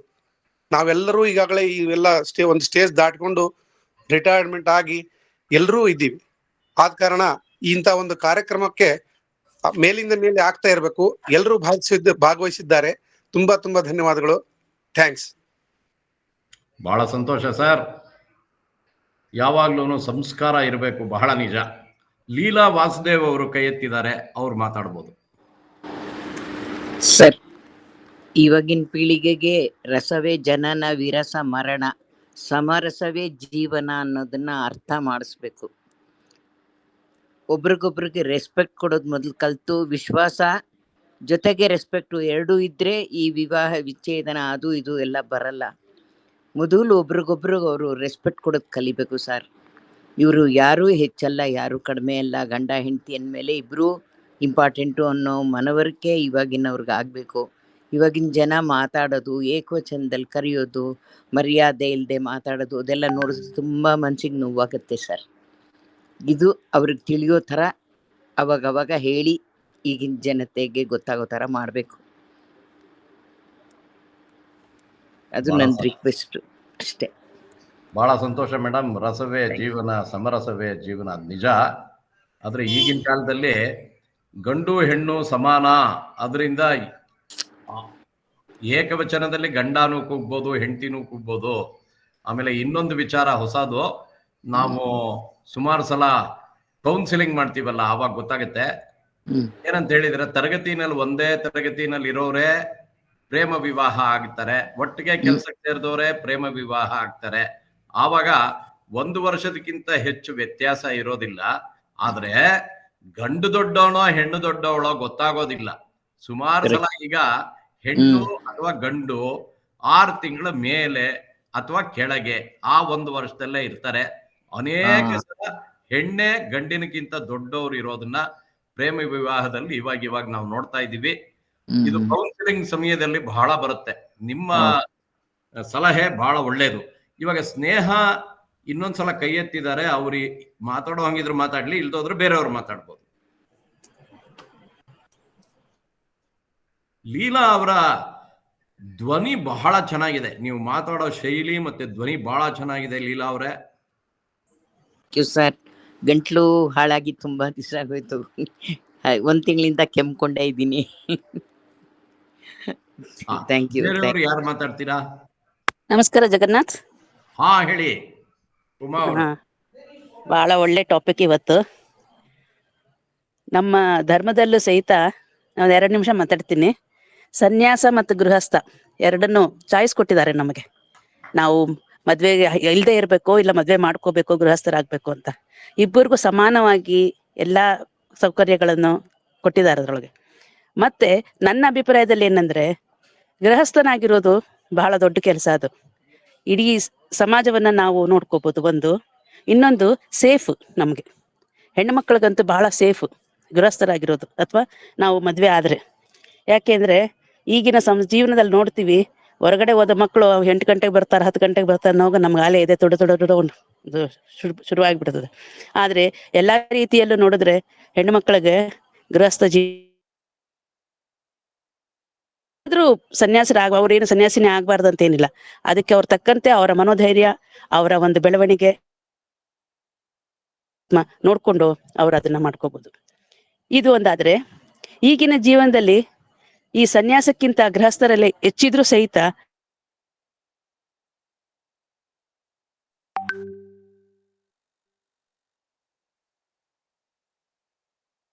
ನಮ್ಮ ಹಿರಿಯರ ಗೌರವ, ನಮ್ಮ ಸಮಾಜದ ಗೌರವ, ನಮ್ಮ ಅಂತ ನಾವೇನು ಯಾವಾಗ ಮಕ್ಕಳಲ್ಲಿ ಆ ಸಂಸ್ಕಾರವನ್ನು ತುಂಬ್ತೀವಿ, ಅವಾಗ ನಾವು ಯಾವುದ ಬೇರೆ ಈ ರೀತಿ ಮಾತುಕತೆ ಬರೋದೇ ಇಲ್ಲ. ಈ ರೀತಿ ಹರಟೆ ನಮ್ಗೆ ಅವಶ್ಯವೇ ಬೀಳೋದಿಲ್ಲ ಅಂತ ನನ್ನ ಅಭಿಪ್ರಾಯ.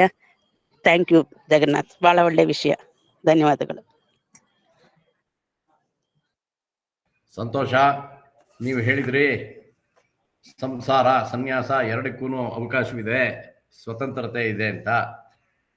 ಆಶ್ರಮಗಳ ಬಗ್ಗೆ ನಾವು ಮೊದಲಿಂದ ಕೇಳಿದ್ದೀವಿ. ಸನ್ಯಾಸತ್ವ ಅನ್ನೋದಕ್ಕಿಂತ ವೃದ್ಧಾಪ್ಯ ಆದಮೇಲೆ ಅರಣ್ಯ ಹೊಡೋಗ್ಬೇಕು ಅಂತ ಹಿಂದಿನ ಕಾಲದಲ್ಲಿ ಇತ್ತು. ಇವಾಗ ತುಂಬ ಜನ ವೃದ್ಧಾಶ್ರಮಕ್ಕೆ ಹೊಡೋಗ್ತಾ ಇದ್ದಾರೆ. ಅದು ವಿಪರ್ಯಾಸ ಅಷ್ಟೇ. ಇರಲಿ, ಮುಂದೆ ಯಾರು ಮಾತಾಡೋರು ಇದ್ದಾರೆ? ಯಾರಾದರೂ ಮಾತಾಡೋ? ಗೋಪಾಲಕೃಷ್ಣ ಉಪಾಧ್ಯಾಯ ಮಾತಾಡ್ತಾರಾ?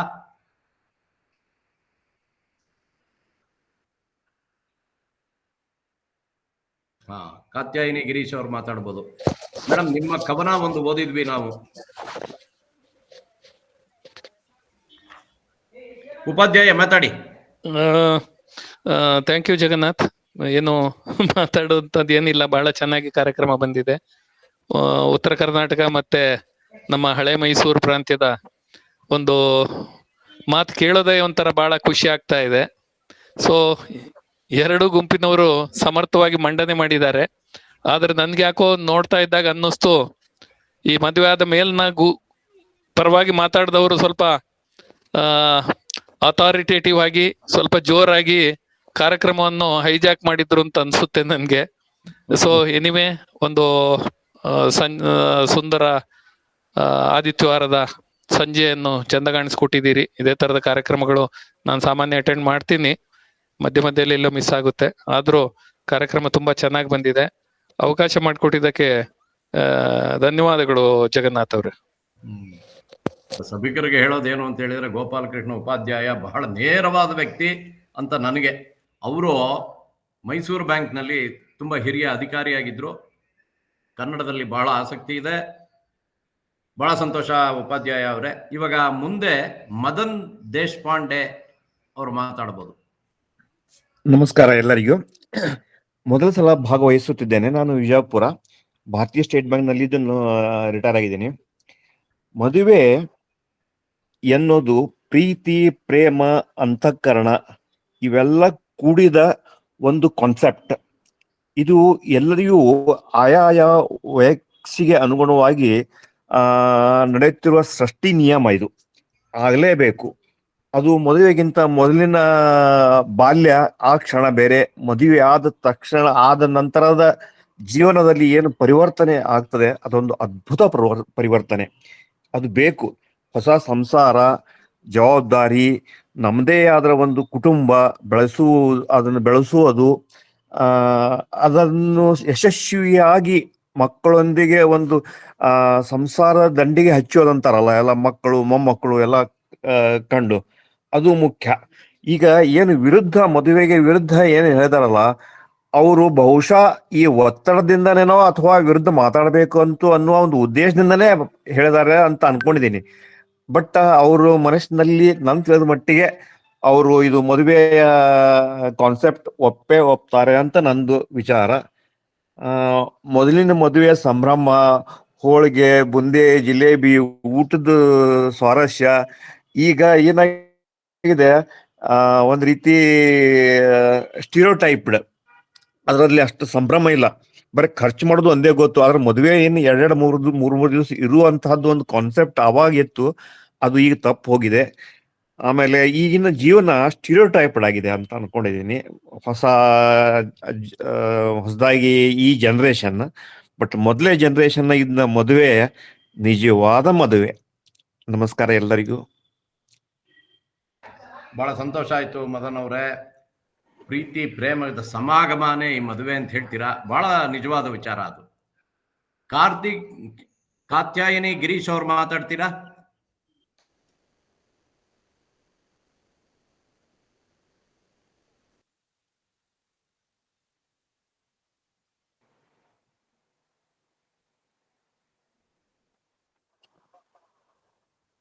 ಓಕೆ, ಇಲ್ಲ ಕಾತ್ಯಾಯಿನಿ ಅವರು ಬರಲಿಲ್ಲ. ಓಕೆ, ವೆಂಕಟೇಶ್ ಮೂರ್ತಿ ಅವರೇ ಮಾತಾಡ್ಬೋದು. ನಮಸ್ಕಾರ ಎಲ್ಲರಿಗೂ. ಸುಂದರ ಸಂಜೆಯಲ್ಲಿ ಸುಂದರವಾದ ಕಾರ್ಯಕ್ರಮವನ್ನು ಆಯೋಜನೆ ಮಾಡಿದ್ದೀರಿ, ಧನ್ಯವಾದಗಳು. ಈ ಧನ್ಯವಾದಗಳ ಜೊತೆಗೆ ಹೇಳ್ತೇನೆ, ಧನ್ಯೋ ಗೃಹಸ್ಥಾಶ್ರಮ ಅಂತ ಹೇಳ್ತಾರೆ. ಮನುಷ್ಯನ ಜೀವನ ಪರಿಪೂರ್ಣ ಆಗ್ಬೇಕಂತಂದ್ರೆ ಗೃಹಸ್ಥನಾಗ್ಲೇಬೇಕು ಅಂತ ಹೇಳಿ, ಆ ಕಾರಣಕ್ಕೆ ಧನ್ಯೋ ಗೃಹಸ್ಥಾಶ್ರಮ ಅಂತ ಹೇಳಿದರು. ಅಂದ್ರೆ ಕಾರ್ಯಕ್ರಮವನ್ನ ಹರಟೆ ಅಂತ ತಗೊಂಡು ಇದು ನಿಜವಾದ ಒಂದು ಒಳ್ಳೆಯ ಪಥದಲ್ಲಿ ಹೋಗ್ತಾ ಇದೆ ಅಂತ ನನಗನ್ಸುತ್ತೆ. ಒಬ್ಬ ವ್ಯಕ್ತಿ ಪರಿಪೂರ್ಣ ಆಗುವುದು ಸಂಸಾರಸ್ಥ ಆದ್ಮೇಲೆ, ಆ ಸಂಸಾರದಿಂದಲೇ ಕುಟುಂಬ, ಕುಟುಂಬದಿಂದ ಒಂದು ಸಮಾಜ, ಸಮಾಜದಿಂದ ನಾಡು ಅಥವಾ ರಾಷ್ಟ್ರ, ಒಂದು ವಿಶ್ವವೇ ಆಗ್ತದೆ. ಈ ನಿಟ್ಟಿನಲ್ಲಿ ಸಂಸಾರ ಹೇಗಿರ್ಬೇಕು ಎಂಬುದನ್ನ ನಾವೆಲ್ಲರೂ ಇವತ್ತು ಹರಟೆ ಮೂಲಕನೋ ಅಥವಾ ಸೀರಿಯಸ್ ಆಗಿ ಚರ್ಚೆ ಮಾಡ್ತಾ ಇದ್ದೀವಿ. ಇದರಿಂದ ಒಂದು ಒಳ್ಳೆ ಯಾವುದೇ ಒಂದು ನಿರ್ಧಾರ ಬರ್ಬೋದು, ಅಥವಾ ನಿರ್ಧಾರ ಆಗ್ಬಿಟ್ಟಿದೆ, ಅದ್ರ ಬಗ್ಗೆ ನಾವು ಚರ್ಚೆ ಮಾಡ್ತಾ ಇರ್ಬೋದು ಅಷ್ಟೇ. ಆದ್ರೆ ಸಂಸಾರದಲ್ಲಿ 2 ಗಾಲಿಗಳಿದ್ದಾಗೆ, ಗಂಡು ಅಥವಾ ಹೆಂಡತಿ. ಇಲ್ಲಿ ಮದುವೆ ಅನ್ನೋದು ಗಂಡು ಮತ್ತು ಹೆಣ್ಣಿನ ನಡುವೆ ನಡೆಯುತ್ತೆ. ಹೀಗಾಗಿ ಕೆಲವರು ಸಹಜವಾಗಿ ಗಂಡಸರಿಗೆಲ್ಲ ಹೇಳ್ತೀವಿ ನಾವು ಮದುವೆಗಿಂತ ಮುಂಚೆನೆ ಚೆನ್ನಾಗಿದ್ವಿ ಅಂತ, ನಾವು ಸುಮ್ಮನೆ ಅದೊಂದು ನಮ್ದೊಂದು ಕಾನ್ಸೆಪ್ಟ್ ಅದು. ಆದ್ರೆ ಮದುವೆ ಮುಂಚೆ ಬೇಕಾಗದ್ ನಮಗೆ. ಯಾಕೆಂದ್ರೆ ಗಂಡುಸಾದವನ್ಗೆ ಹೆಣ್ಣಿನ ಅವಲಂಬನೆ ಇಲ್ಲ ಅಂದ್ರೆ ಅವನ ಜೀವನ ಪೂರ್ಣನೇ ಆಗಲ್ಲ, ಅವನು ಸ್ವತಂತ್ರನೂ ಅಲ್ಲೇ ಅಲ್ಲ. ಯಾವಾಗ್ಲೂ ಗಂಡು ಯಾವಾಗ್ಲೂ ಅವಲಂಬನೆ. ಸುಮ್ಮನೆ ಸಮಾಜದಲ್ಲಿ ಅಥವಾ ಕವಿಗಳು ಹೇಳಿರ್ತಾರೆ ಹೆಣ್ಣು ಬಳ್ಳಿ ಅಂತೆ, ಮರಕ್ ಹೊರಗುತ್ತೆ ಅಂತೇಳಿ. ಆದ್ರೆ ನಿಜ ಅರ್ಥದಲ್ಲಿ ಹೇಳ್ಬೇಕಂತಂದ್ರೆ ನಾವೆಲ್ಲ ಹೊರಗಿರೋದು ಹೆಣ್ಣಿನ ಮೇಲೆ. ಯಾಕಂದ್ರೆ ಹೆಣ್ಣಿಗೆ ಅಷ್ಟು ಶಕ್ತಿ ಇದೆ. ಹಾಗಾಗಿ ಒಂದು ಹೆಣ್ಣು ಸಂಸಾರದ ಕಣ್ಣು ಅಂತಾನೂ ಹೇಳ್ತಾರೆ. ಇದು ಸಹಜವಾಗಿ ಹೇಳಿದ ಮಾತಲ್ಲ, ನಿಜವಾದ್ದೇ ಆಯ್ತು. ಹೀಗಾಗಿ ಹೆಣ್ಣಿಗೆ ಎಲ್ಲಿ ಮಹತ್ವ ಕೊಡ್ತೀವೋ ಅಲ್ಲಿ ಸಂಸಾರ ಚೆನ್ನಾಗಿರುತ್ತೆ. ಎಲ್ಲಿ ಹೆಣ್ಣನ್ನ ಕೇವಲ ಒಂದು ವಸ್ತು ಆಗಿ, ಭೋಗದ ವಸ್ತು ಆಗಿ ತಗೊಂಡಾಗ ಎಲ್ಲಾ ಸಂಸಾರಗಳು ಕೆಟ್ಟು ಹೋಗುತ್ತೆ. ಈ ನಿಟ್ಟಿನಲ್ಲಿ ಒಂದ್ಸಲ ನಾನು ಅಶ್ವಥ್ ಸಾರು, ನಾನು ಈಗ ಸ್ವಲ್ಪ ಗಂಭೀರವಾಗಿ ಮಾತಾಡ್ತಾ ಇದ್ದೀನಿ, ನಾನು ಅಶ್ವಥ್ ಸಾರು ಒಂದು ಯಾವ್ದೋ ಆಕಳ ವಿಷಯದಲ್ಲೋ ಏನೋ ಗೋವಿನ ವಿಷಯದಲ್ಲಿ ಮಾತಾಡ್ತಾ ಇದ್ದಾಗ ಬಂತು. ಆಗ ಅಶ್ವಥ್ ಸರ್ ಹೇಳಿದ ಮಾತನ್ನ ನಾನು ತುಂಬಾ ಕಡೆ ಹೇಳ್ತಾ ಇದ್ದೀನಿ. ಒಂದು ಆಕಳಿಗೆ ಒಂದು ಯಾವ ರೀತಿ ಭಾವನೆಗಳು ಇರುತ್ತೆ, ಒಂದು ಹಾಲು ಕೊಡ್ಬೇಕಾದ್ರೆ ಆಕಳು ಯಾವ ರೀತಿ, ಯಾರು ನನ್ನನ್ನು ಚೆನ್ನಾಗಿ ನೋಡ್ಕೊಂತಾರೆ, ಯಾರ ಜೊತೆ ಪ್ರೀತಿ ಇದೆ, ಅವರು ಹಾಲು ಕರೆದ್ರೆ ಮಾತ್ರ ಕೊಡುತ್ತೆ. ಅದೇ ರೀತಿಯಾಗಿ ಮನುಷ್ಯನಲ್ಲೂ ಭಾವನೆಗಳಿರುತ್ತೆ. ಈ ಭಾವನೆಗಳನ್ನ ಸರಿಯಾದ ರೀತಿಯಲ್ಲಿ ಸಂಸ್ಕಾರ ಮಾಡಿದಾಗ ಮಾತ್ರ ಒಂದು ಸಂಸಾರ ಚೆನ್ನಾಗಾಗುತ್ತೆ ಅಂತ ಹೇಳಿ ಅವ್ರು ಹೇಳಿದ್ದು ಅಕ್ಷರಶಃ ನಿಜ. ಆದ್ರೆ ಇವತ್ತಿನ ಪಾಶ್ಚಾತ್ಯ ಶೈಲಿಯನ್ನ ನಾವು ನೋಡಿದಾಗ, ಅಥವಾ ನಮ್ಮ ಸನಾತನ ಧರ್ಮದಲ್ಲಿ ನಾವು ಹೇಳಿದ್ವಿ ಆಕ್ಚುಲಿ ಹೆಣ್ಣು ಗಂಡು ಸಮಾನ ಅಂತ ಈಗ ಹೇಳ್ತಾರೆ. ಆದ್ರೆ ಅಶ್ವಥ್ ಸಾರು ಜೊತೆಗೆ ನಾನು ಮಾತಾಡಿದಾಗ, ಮೊನ್ನೆ ನಮಗೆ ಪ್ರೋಗ್ರಾಮ್ ಆಫೀಸರ್ ಬಂದಿದ್ರು, ಯಾರು ಮಹಿಳಾ ಮತ್ತು ಮಕ್ಕಳ ಕಲ್ಯಾಣ ಇಲಾಖೆಯವರು. ಅವ್ರ ಜೊತೆಗೆ ಕೇಳಿದ್ವಿ ಯಾಕೆ ಇದು ಕ್ರಾಡಲ್ಸ್ ಅಂತಂದ್ರೆ ಬಿಟ್ಟು ಹೋದ ಮಕ್ಕಳ ಬಗ್ಗೆ, ಅವ್ರನ್ನೆಲ್ಲ ಸಾಕೋದ್ರ ಬಗ್ಗೆ ಚರ್ಚೆ ಬಂದಾಗ ನಾನು ಹೇಳ್ದೆ ಇಲ್ಲ ಹಿಂಗಿದೆ ಅಂತೇಳಿ. ಸಹಜವಾಗಿ ಈಗೆಲ್ಲ ನಾವು ಮಾತಾಡ್ತೀವಿ ಹೆಣ್ಣು ಗಂಡು ಸಮಾನ ಅಂತೇಳಿ. ಆದ್ರೆ ನಾನು ಅವ್ರ ಜೊತೆಗೆ ಕೂತಾಗ ಹೇಳ್ದೆ, ಹೆಣ್ಣು ಗಂಡು ಸಮಾನ ಅಲ್ಲ, ಹೆಣ್ಣು ಹೆಚ್ಚು ಸಮಾನಳು ಗಂಡಿಗಿಂತ.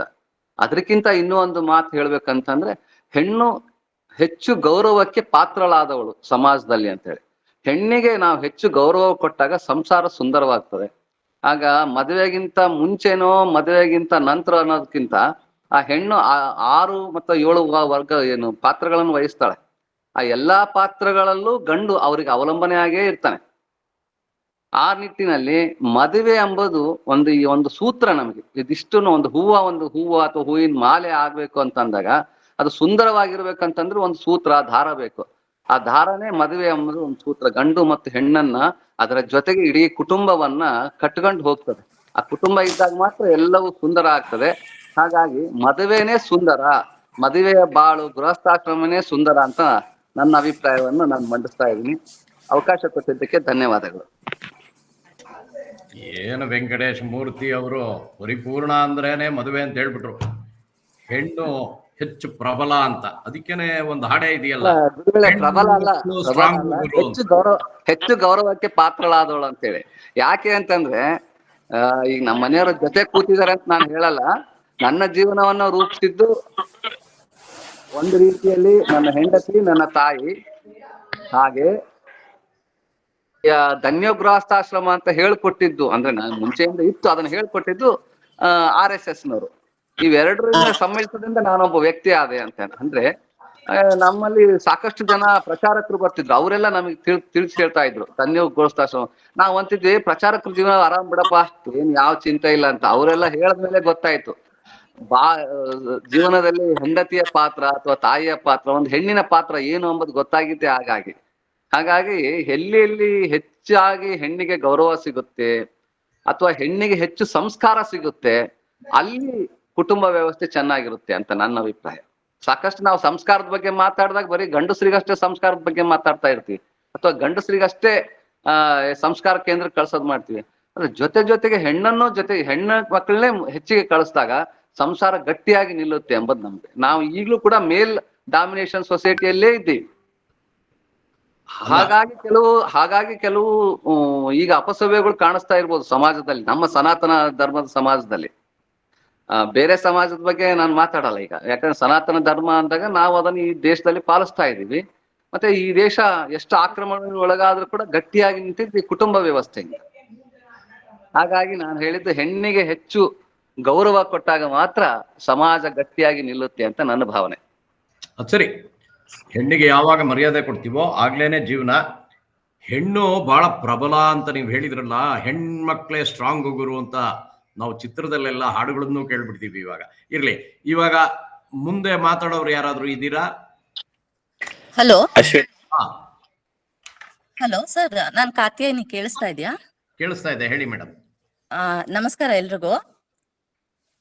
ನಮಸ್ತೆ, ಹೇಳಿ.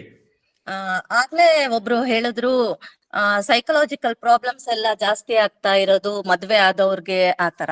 ನಾನು ಅದನ್ನ ಒಪ್ಪಲ್ಲ. ಯಾಕಂತಂದ್ರೆ ಈಗ ಡಿಪ್ರೆಷನ್ ಯಾರಿಗ್ ಜಾಸ್ತಿ ಆಗ್ತಾ ಇದೆ ಅಂತಂದ್ರೆ ಮದ್ವೆ ಆಗದೆ ಇರೋರು, ಅವ್ರಿಗೊಂಥರ ಸೆಕ್ಯೂರಿಟಿ ಫೀಲಿಂಗ್ ಇರೋದಿಲ್ಲ. ಅಂತವ್ರಲ್ಲಿ ನಾವು ಡಿಪ್ರೆಷನ್ ಜಾಸ್ತಿ ಇರೋರನ್ನ ಕಾಣ್ಬೋದು.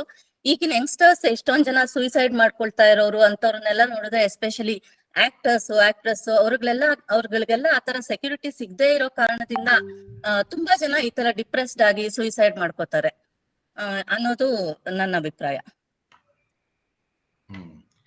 ಕಾತ್ಯಾಯಿನಿ, ನೀವು ಹೇಳಿದ್ದು ಸರಿ.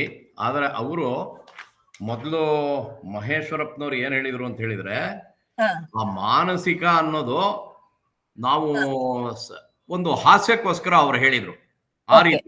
ಆ ರೀತಿ ಅಷ್ಟೇ. ಆಯ್ತು, ಇನ್ಯಾರಾದ್ರೂ ಮಾತಾಡೋರು ಇದ್ದಾರಾ?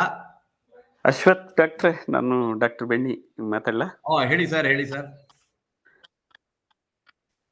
ಯಾರೋ ಮದುವೆ ವಿಚಾರ ಅಂತ ಹೇಳಿ ಹೇಳಿದೆ. ಹೇಳಿ.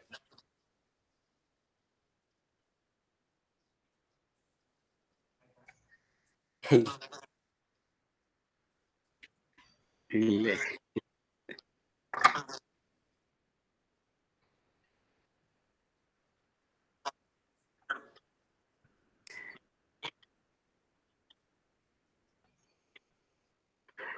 ಇಲ್ಲ ಇಲ್ಲ ಇಲ್ಲ, ನೀವು ಪರಿಚಯ ಜಾಸ್ತಿ ಆಯಿತು ಅನಿಸುತ್ತೆ. ಇರಲಿ, ಅದೇನೇ ಇರಲಿ. ನಾನು ಯಾರು ಮದುವೆ ಅಂದಕ್ಕೆ ಮಾತು, ಈ ಹಾಡಿನ ಉಲ್ಲೇಖ ಈಗಾಗಲೇ ಡಿಸ್ಕಷನಲ್ಲಿ ಬಂದಿದ್ದರೆ ಕ್ಷಮಿಸಿ. ಮದುವೆ ಅನ್ನೋದಕ್ಕೆ ಎಚ್ ವೆಂಕಟೇಶ್ ಮೂರ್ತಿಯವರು ಒಂದು ಒಳ್ಳೆ ಚೆನ್ನಾಗಿರೋ ಹಾಡು ಬರೆದಿದ್ದಾರೆ. ತುಂಬ ತುಂಬ ಚೆನ್ನಾಗಿದೆ ಕೂಡ. ಮದುವೆ ಮದುವೆ ಮದುವೆ ಮಧುರ ಭಯಂಕರ ಪದವೇ, ಕೆಲವರ ಪಾಲಿಗೆ ಸ್ವರ್ಗದ ಕದವೇ, ನರಕ ಹಲವರಿಗೆ ಇದುವೆ ಅಂತ ಉಲ್ಲೇಖಿಸಿದ್ದಾರೆ. ಮದುವೆನ ಹೆಂಗಾದ್ರೆ ಚಂದ ಅಂತ ಹೇಳಿದ್ರೆ, ಕೆಲವು ಪ್ರೇಮಿಗಳ ಪಾಲಿಗೆ ಇಲ್ಲ ಮದುವೆಯ ಲಕ್ಕು, ಕೆಲವು ಪ್ರೇಮಿಗಳ ಪಾಲಿಗೆ ಇಲ್ಲ ಮದುವೆಯ ಲಕ್ಕು, ಶೋಕಗೀತೆಗಳ ಹಾಡಲು ಮಾತ್ರ ಅವರು ಲಾಯಕ್ಕು ಅಂತ ಹೇಳ್ತಾರೆ. ಇನ್ನು ಕೆಲವರಿಗೆ ಮದುವೆ ಹಿರಿಯರು ಹಾಕಿದ ಗಂಟು, ಇನ್ನು ಕೆಲವರಿಗೆ ಮದುವೆ ಹಿರಿಯರು ಹಾಕಿದ ಗಂಟು, ಅಲ್ಲಿ ಎಲ್ಲವೂ ಉಂಟು, ಪ್ರೇಮ ಒಂದೇ ಆಬ್ಸೆಂಟು ಅಂತ ಹೇಳ್ತಾರೆ. ಈ ಮದುವೆ ಹೆಂಗಾದ್ರೂ ಚೆನ್ನಾಗೆ, ಮದುವೆ ಆದಮೇಲೆ ಏನಾಗುತ್ತೆ, ಮದುವೆ ನಂತರ ಹೇಗಿರ್ತೀವಿ, ಅದು ಹರಟೆ ಮಾಡ್ಕೊಂತ ಹೋದರೆ ನನಗನ್ಸಿದ ಮಟ್ಟಿಗೆ ಎಂಡ್ಲೆಸ್ ಆಗಿ ಮಾತಾಡ್ಬೋದು. ಬಟ್ ವೆಂಕಟೇಶ್ ಮೂರ್ತಿಯವರು ಬಹಳ ಚೆನ್ನಾಗಿ ಹೇಳೋದೇನೆಂದರೆ, ಇಂದು ಕೆಲವು ಮಂದಿ ಸ್ವಪ್ರತಿಷ್ಠೆಯಲ್ಲಿ ಬಂದು ಇವರಿಗೆ ದಾಂಪತ್ಯ ಅನ್ನೋದೇ ಗೊತ್ತಿಲ್ಲ, ಈ ದಾಂಪತ್ಯ ಇಲ್ಲಿದ್ದಕ್ಕೆ ಎಲ್ಲ ಅಪತ್ಯ ಆಗ್ತಾ ಇದೆ ಅಂತಲೂ ಹೇಳ್ತಾರೆ. ಆಮೇಲೆ ಮದುವೆ ಆದಮೇಲೆ ಎಲ್ಲರ ಮಧ್ಯೆ ಇದ್ದರೆ ಕೂಸು ಒಳ್ಳೆಯದು, ಇಲ್ಲದೆ ಇದ್ದರೆ ಹೆಂಗಿದ್ರು ಡೈವೋರ್ಸು ಅಂತಲೂ ಅಂತಾರೆ. ಅದರ ಕೊನೆಗೆ ಎಂಡ್ ಮಾಡೋದೇನೆಂದ್ರೆ ಅವ್ರು ಹೇಳಿ, ಕಾವಾರಿದ ನಂತರವೂ ಕಾಪಾಡಿಕೊಳ್ಳುವರು ಒಲವು ಅಂಥ ಮಂದಿ ಬಹಳ ಕಡಿಮೆ ಅಂತಂದೇ ಬಿಟ್ಟು ಆ ಹಾಡಿನ ಉಲ್ಲೇಖನ ನೀವು ಮುಗಿಸ್ತಾರೆ. ಮದುವೆ ಅಂದ್ರೇನು, ಯಾಕೆ ಆಗ್ತೀವಿ, ಎಂತೆಂಥ ಹೆಂಗೆ ಮದುವೆ ಆದ್ವು ಅಂತಂದ್ಬಿಟ್ಟು ಹೇಳಿದ್ರು. ನಾನು ಕೇಳಿದ ಹಾಡನ್ನು ಮದುವೆ ಅನ್ನೋ ಪದ ಬಂದಿದ್ದಕ್ಕೋಸ್ಕರ, ಅದು ಮದುವೆ ನಂತರ ಅದರ ಮದುವೆ ಮುಂಚೆ ಅಂತಲೂ ಏನು ಟ್ಯಾಗ್ಲೈನ್ ಇದೆ, ಇಲ್ಲ ಅಂತೆಲ್ಲ. ನಾನು ಇನ್ನೂ ಒಂದು ಮಾತು, ಬೀಚಿಯವ್ರ ಮಾತು ಹೇಳ್ತೀನಿ. ಬೀಚಿಯವರು ಸುಧಾದಲ್ಲಿ ನೀವು ಹೇಳಿ ನಾವು ಕೇಳಿ ಅನ್ನೋ ಪ್ರಶ್ನೆಗೆ ಪ್ರಶ್ನೋತ್ತರ ಥರ ಉತ್ತರ ಕೊಡ್ತಾ ಇದ್ರಂತೆ. ಕೊಡೋ ಸಂದರ್ಭದಲ್ಲಿ ಒಂದು ಪ್ರಶ್ನೆ ಕೇಳಿದಂತೆ ಬೀಚಿಯವ್ರಿಗೆ, ನಾನು ಹುಲಿ ಸಾಕೆಂದುಕೊಂಡಿರುವೆ, ನಿಮ್ಮ ಅಭಿಪ್ರಾಯ ಅಂತ ಕೇಳಿದಂತೆ. ಬೀಚಿಯವರು 2 ರೀತಿ ಉತ್ತರ ಕೊಡ್ತಾರೆ. ಏನಂತ, ನೀವು ಕೇಳಿರುವ ಪ್ರಶ್ನೆ ನೋಡಿದರೆ ನಿಮಗಿನ್ನೂ ಮದುವೆಯಾಗಿಲ್ಲವೆಂದು ಅನಿಸುತ್ತಿದೆ.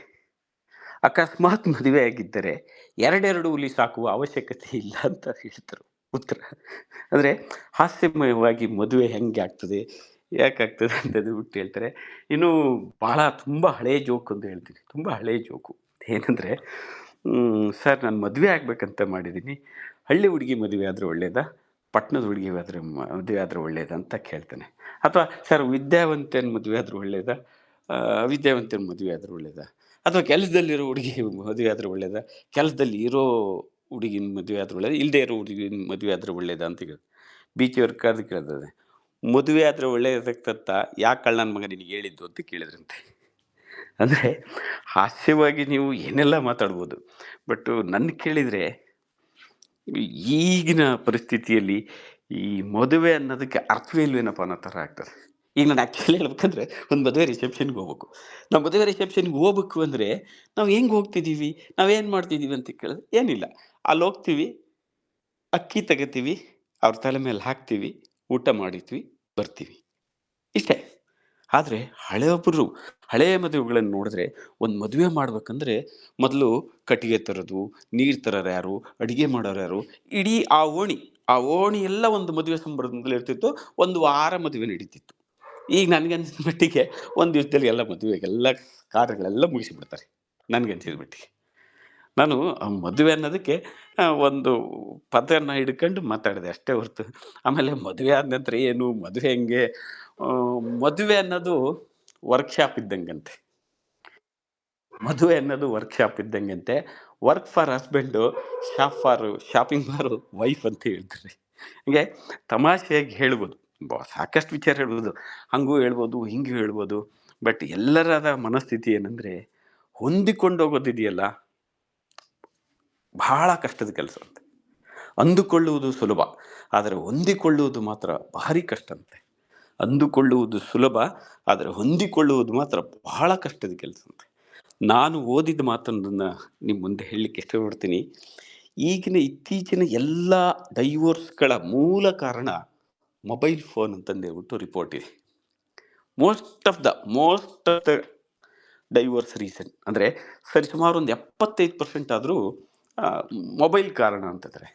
ಅಂದರೆ ನಾವು ಬಳಸ್ತಕ್ಕಂಥ ಸಾಧನಗಳು ನಮ್ಮನ್ನು ಕಷ್ಟಕ್ಕೀಡು ಮಾಡ್ತವಂದರೆ, ನನಗೆ ಹಳೇದೊಂದು ಡೈಲಾಗ್ ನೆನಪಾಗಿದೆ, what is potent for good equally potent for bad ಅಂತ ಹೇಳಿದ್ದು. ಹಾಗೆ ಇದೆ ಅಂತ ಅನಿಸುತ್ತೆ ಮೊಬೈಲ್ನಿಂದ. ನಾನು ಜಾಸ್ತಿ ಹೊತ್ತೇನು ಮಾತಾಡಲಿಲ್ಲ, ಮದುವೆ ಅನ್ನೋ ಒಂದು ವಿಚಾರಕ್ಕೆ ಸುಮ್ಮನೆ ಅಲ್ಲ ಆನ್ಲೈನ್ ಇದ್ದೀನಿ ಅಂತಂದೇಳ್ಬಿಟ್ಟು ಮಾತಾಡಿದೆ. ಸುಮ್ಮನೆ ಅದು ಅಶ್ವಥ್ ಕುಮಾರ್ ಸ್ವಲ್ಪ ನಾನು ನೋಡಲಿಲ್ಲ, ನೋಡಿದರೆ ಒಂಚೂರು ಸಣ್ಣದೊಂದು ಪಟ್ಟಿ ಮಾಡ್ಕೊತಿದ್ದೆ, ಏನೇನು ಮಾತಾಡ್ಬೋದು, ಹೆಂಗೆ ಮಾತಾಡ್ಬೋದು ಅಂತೇಳಿ. ಅವಕಾಶ ಕೊಟ್ಟಿದ್ದಕ್ಕೆ ಎಲ್ರಿಗೂ ನಮಸ್ಕಾರ. ನಮಸ್ಕಾರ ಸರ್. ಬಹಳ ಸೊಗಸಾಗಿ ಮಾತಾಡಿದ್ರಿ. ಏನು ಎಲ್ಲೆಲ್ಲಿಂದಾನು ನೀವು ಕೋಟ್ಗಳನ್ನೆಲ್ಲ ಮಾಡಿಬಿಟ್ರಿ. ಅಂದುಕೊಳ್ಳೋದು ಸುಲಭ, ಹೊಂದಿಕೊಳ್ಳೋದು ಕಷ್ಟ. ಹೌದೌದು ಸರ್, ಹೌದು ಬಹಳ ನಿಜವಾದ ಮಾತಾಡಲಿಕ್ಕೆ. ಹೌದೌದು. ಒಬ್ಬೊಬ್ಬರಿಗೆ ಒಂದೊಂದು ರೀತಿ ಮದುವೆ ವೆಂಕಟೇಶ್ ಮೂರ್ತಿಗಳು ಬರೆದಿದ್ದಾರೆ ಅಂತ ಹೇಳಿದ್ರಿ. ಬಹಳ ಸೊಗಸಾಗಿತ್ತು ಆ ಕವನ. ಬಹಳ ಸಂತೋಷ ಆಯ್ತು. ಅದೇನು ಬಹಳ ಸಂತೋಷ ಸರ್ ತಾವು ಮಾತಾಡಿದ್ದು. Thank you sir, thank you. Shaila Desai ಅವರು.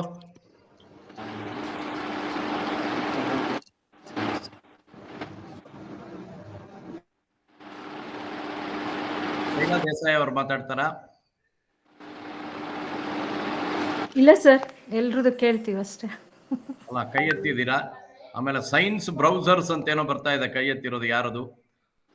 ನಮಸ್ಕಾರ ಸರ್. ದಾಕ್ಷಾಯಿಣಿ ಅಂತ ಬಿಜಾಪುರಿಂದ. ಓ, ಮಾತಾಡಿ ಮೇಡಮ್. ಸರ್, ಎಲ್ಲರದ್ದು ಕೇಳಿದ್ಮೇಲೆ ಒಂದೆರಡು ಮಾತು ಹೇಳ್ಬೇಕಂತ. ಇಲ್ಲಿ ಸೇರಿದವರಷ್ಟು ತಿಳ್ಕೊಂಡಿಲ್ಲ ನಾನು. ಆದ್ರ ವಿಜ್ಞಾನ ವಿಷಯಕ್ಕೆ ಸಂಬಂಧಪಟ್ಟಂಗ ಒಂದೆರಡು ಅಂಶಗಳನ್ನ ಹೇಳ್ಬೇಕು. ನಮ್ಮಲ್ಲಿ ಮಾನವರಲ್ಲಿ ಏನಾಗುತ್ತೆ, ಒಂದು ಜವಾಬ್ದಾರಿಯನ್ನ ನಿಭಾಯಿಸ್ಲಿಕ್ಕ ಮದ್ವಿ ಮಾಡ್ಕೋತೀವಿ, ಮಕ್ಕಳನ್ನ ಒಂದ್ ಮೆಟ್ಟಿಗೆ ಹಚ್ತೀವಿ ಅಂತ ಇಷ್ಟೆಲ್ಲಾ ಮಾತಾಡ್ತೀವಲ್ಲ, ಅದೇ ರೀತಿ ಪ್ರಾಣಿ ಪ್ರಪಂಚದಲ್ಲಿಯೂ ಎಲ್ಲಾ ಪ್ರಾಣಿಗಳು ಈ ಒಂದು ಜವಾಬ್ದಾರಿಯನ್ನ ನಿಭಾಯಿಸ್ತಾವ. ಆದ್ರೆ ಅವು ಮದ್ವೆ ಆದಂತಹ ಒಂದು ಸಂದರ್ಭನೂ ನಾವು ನೋಡಿಲ್ಲಲ್ಲ. ಆ ಸನ್ನಿವೇಶವನ್ನ ನೋಡಿದ್ರ ಮದುವೆಗೂ ಒಂದು ಅರ್ಥ ಅದನ ಅನ್ನುವಂಥದ್ದು ನನ್ನ ಪ್ರಶ್ನೆ. ಒಂದ್ ನಿಮಿಷ ಮಾತಾಡ್ತೀನಿ ಮೇಡಮ್. ನೀವು ಹೇಳಿದ್ದು ಪ್ರಾಣಿಗಳ ವಿಷಯ, ನಾವಿಲ್ಲಿ ಮಾತಾಡ್ತಾ ಇರೋದು ಮನುಷ್ಯರ ವಿಷಯ. ಮನುಷ್ಯರಿಗೂ ಪ್ರಾಣಿಗಳಿಗೂ ಬಹಳ ವ್ಯತ್ಯಾಸ ಇದೆ. ಮನುಷ್ಯ ಒಂದ್ ಸ್ವಲ್ಪ ಯೋಚನೆ ಮಾಡಬಲ್ಲ ಅನ್ಕೋತೀನಿ ನಾನು. ಆವಾಗ್ಲೇ ನಾವು ಮನುಷ್ಯ ಅಂತ ಆದದ್ದು. ಇಲ್ಲ, ಒಪ್ಕೊಳ್ತೀವಿ, ಯೋಚನೆಯನ್ನ ಮಾಡ್ತಾನ. ಆದ್ರೆ ಇನ್ನೂ ಕೆಲವು ಪ್ರಾಣಿಗಳವ, ಅವು ಎಷ್ಟು ನಿಯತ್ತಾಗಿರ್ತಾವ ಅಂತಂದ್ರೆ, ನಾವು ಕಪ್ಪೆಯಲ್ಲೇನೆ ನೋಡ್ತೀವಿ ಪೇರೆಂಟಲ್ ಕೇರ್ ಅಂತ. ಹೆಣ್ಣು ಕಪ್ಪೆ ಮೊಟ್ಟೆ ಇಟ್ಟ ತಕ್ಷಣ ಅದ್ರ ಸಂಪೂರ್ಣ ಜವಾಬ್ದಾರಿ ಗಂಡು ಕಪ್ಪೆ ಹೊರ್ಸ್ಕೊಳ್ತದ. ಅದೇ ರೀತಿ ಪಕ್ಷಿಗಳಲ್ಲಿ ಒಂದು ಸಂಗಾತಿ ಬದುಕು ಎಷ್ಟು ಸೊಗಸಾಗ್ಯದ ಅಂತಂದ್ರ ಅದನ್ನ ನೋಡಿ ಮನುಷ್ಯರೇ ಕಲಿಬೇಕು. ಇಷ್ಟೆಲ್ಲಾ ವಿಚಾರಗಳು ಇರುವಾಗ ನಮ್ಮ ಒಂದು ಜೀವನಕ್ಕೆ ನಾವು ಬಂಧನವನ್ನ ಹಾಕೊಂಡು ಆ ಬಂಧನದ ಸಂಕಷ್ಟದಲ್ಲಿನೇ ಬದುಕು ಒಂದು ನರಳಾಟ ಬೇಕಾ?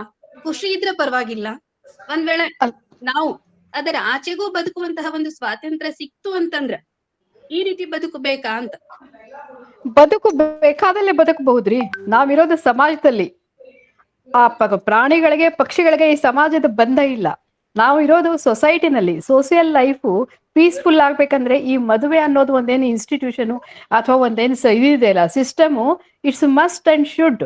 ಆವಾಗ್ಲೇನೆ ಇನ್ನು ಒಂದು ಈ ನಿಮ್ದು ಫ್ಯಾಮಿಲಿ ಲೈಫ್ ಬಿಡಿ, ಸೊಸೈಟಿನಲ್ಲೂ ಒಂದು ಶಾಂತತೆ ಬೇಕು ಅಂದ್ರೆ ಈ ಮದುವೆ, ಈ ಕುಟುಂಬ ಲೈಫು ಬೇಕು. ಅವಾಗ ಸರ್ ಹೇಳಿದ್ರು, ಯಾರು ಅಂತ ಮರ್ತೆ ನಾನು, ಇದು ಪಾಶ್ಚಾತ್ಯ ದೇಶಗಳಲ್ಲಿ ಇದು ಫ್ಯಾಮಿಲಿ ಲೈಫ್ದು ಕನ್ಸೆಪ್ಟ್ ಇಲ್ಲ. ನಾನು ಸುಮಾರು ಸಲ ಹೋಗಿದ್ದೀನಿ ನನ್ನ ಮಗ ಸೊಸೆ ಅಲ್ಲಿ ಇರೋದಕ್ಕೆ.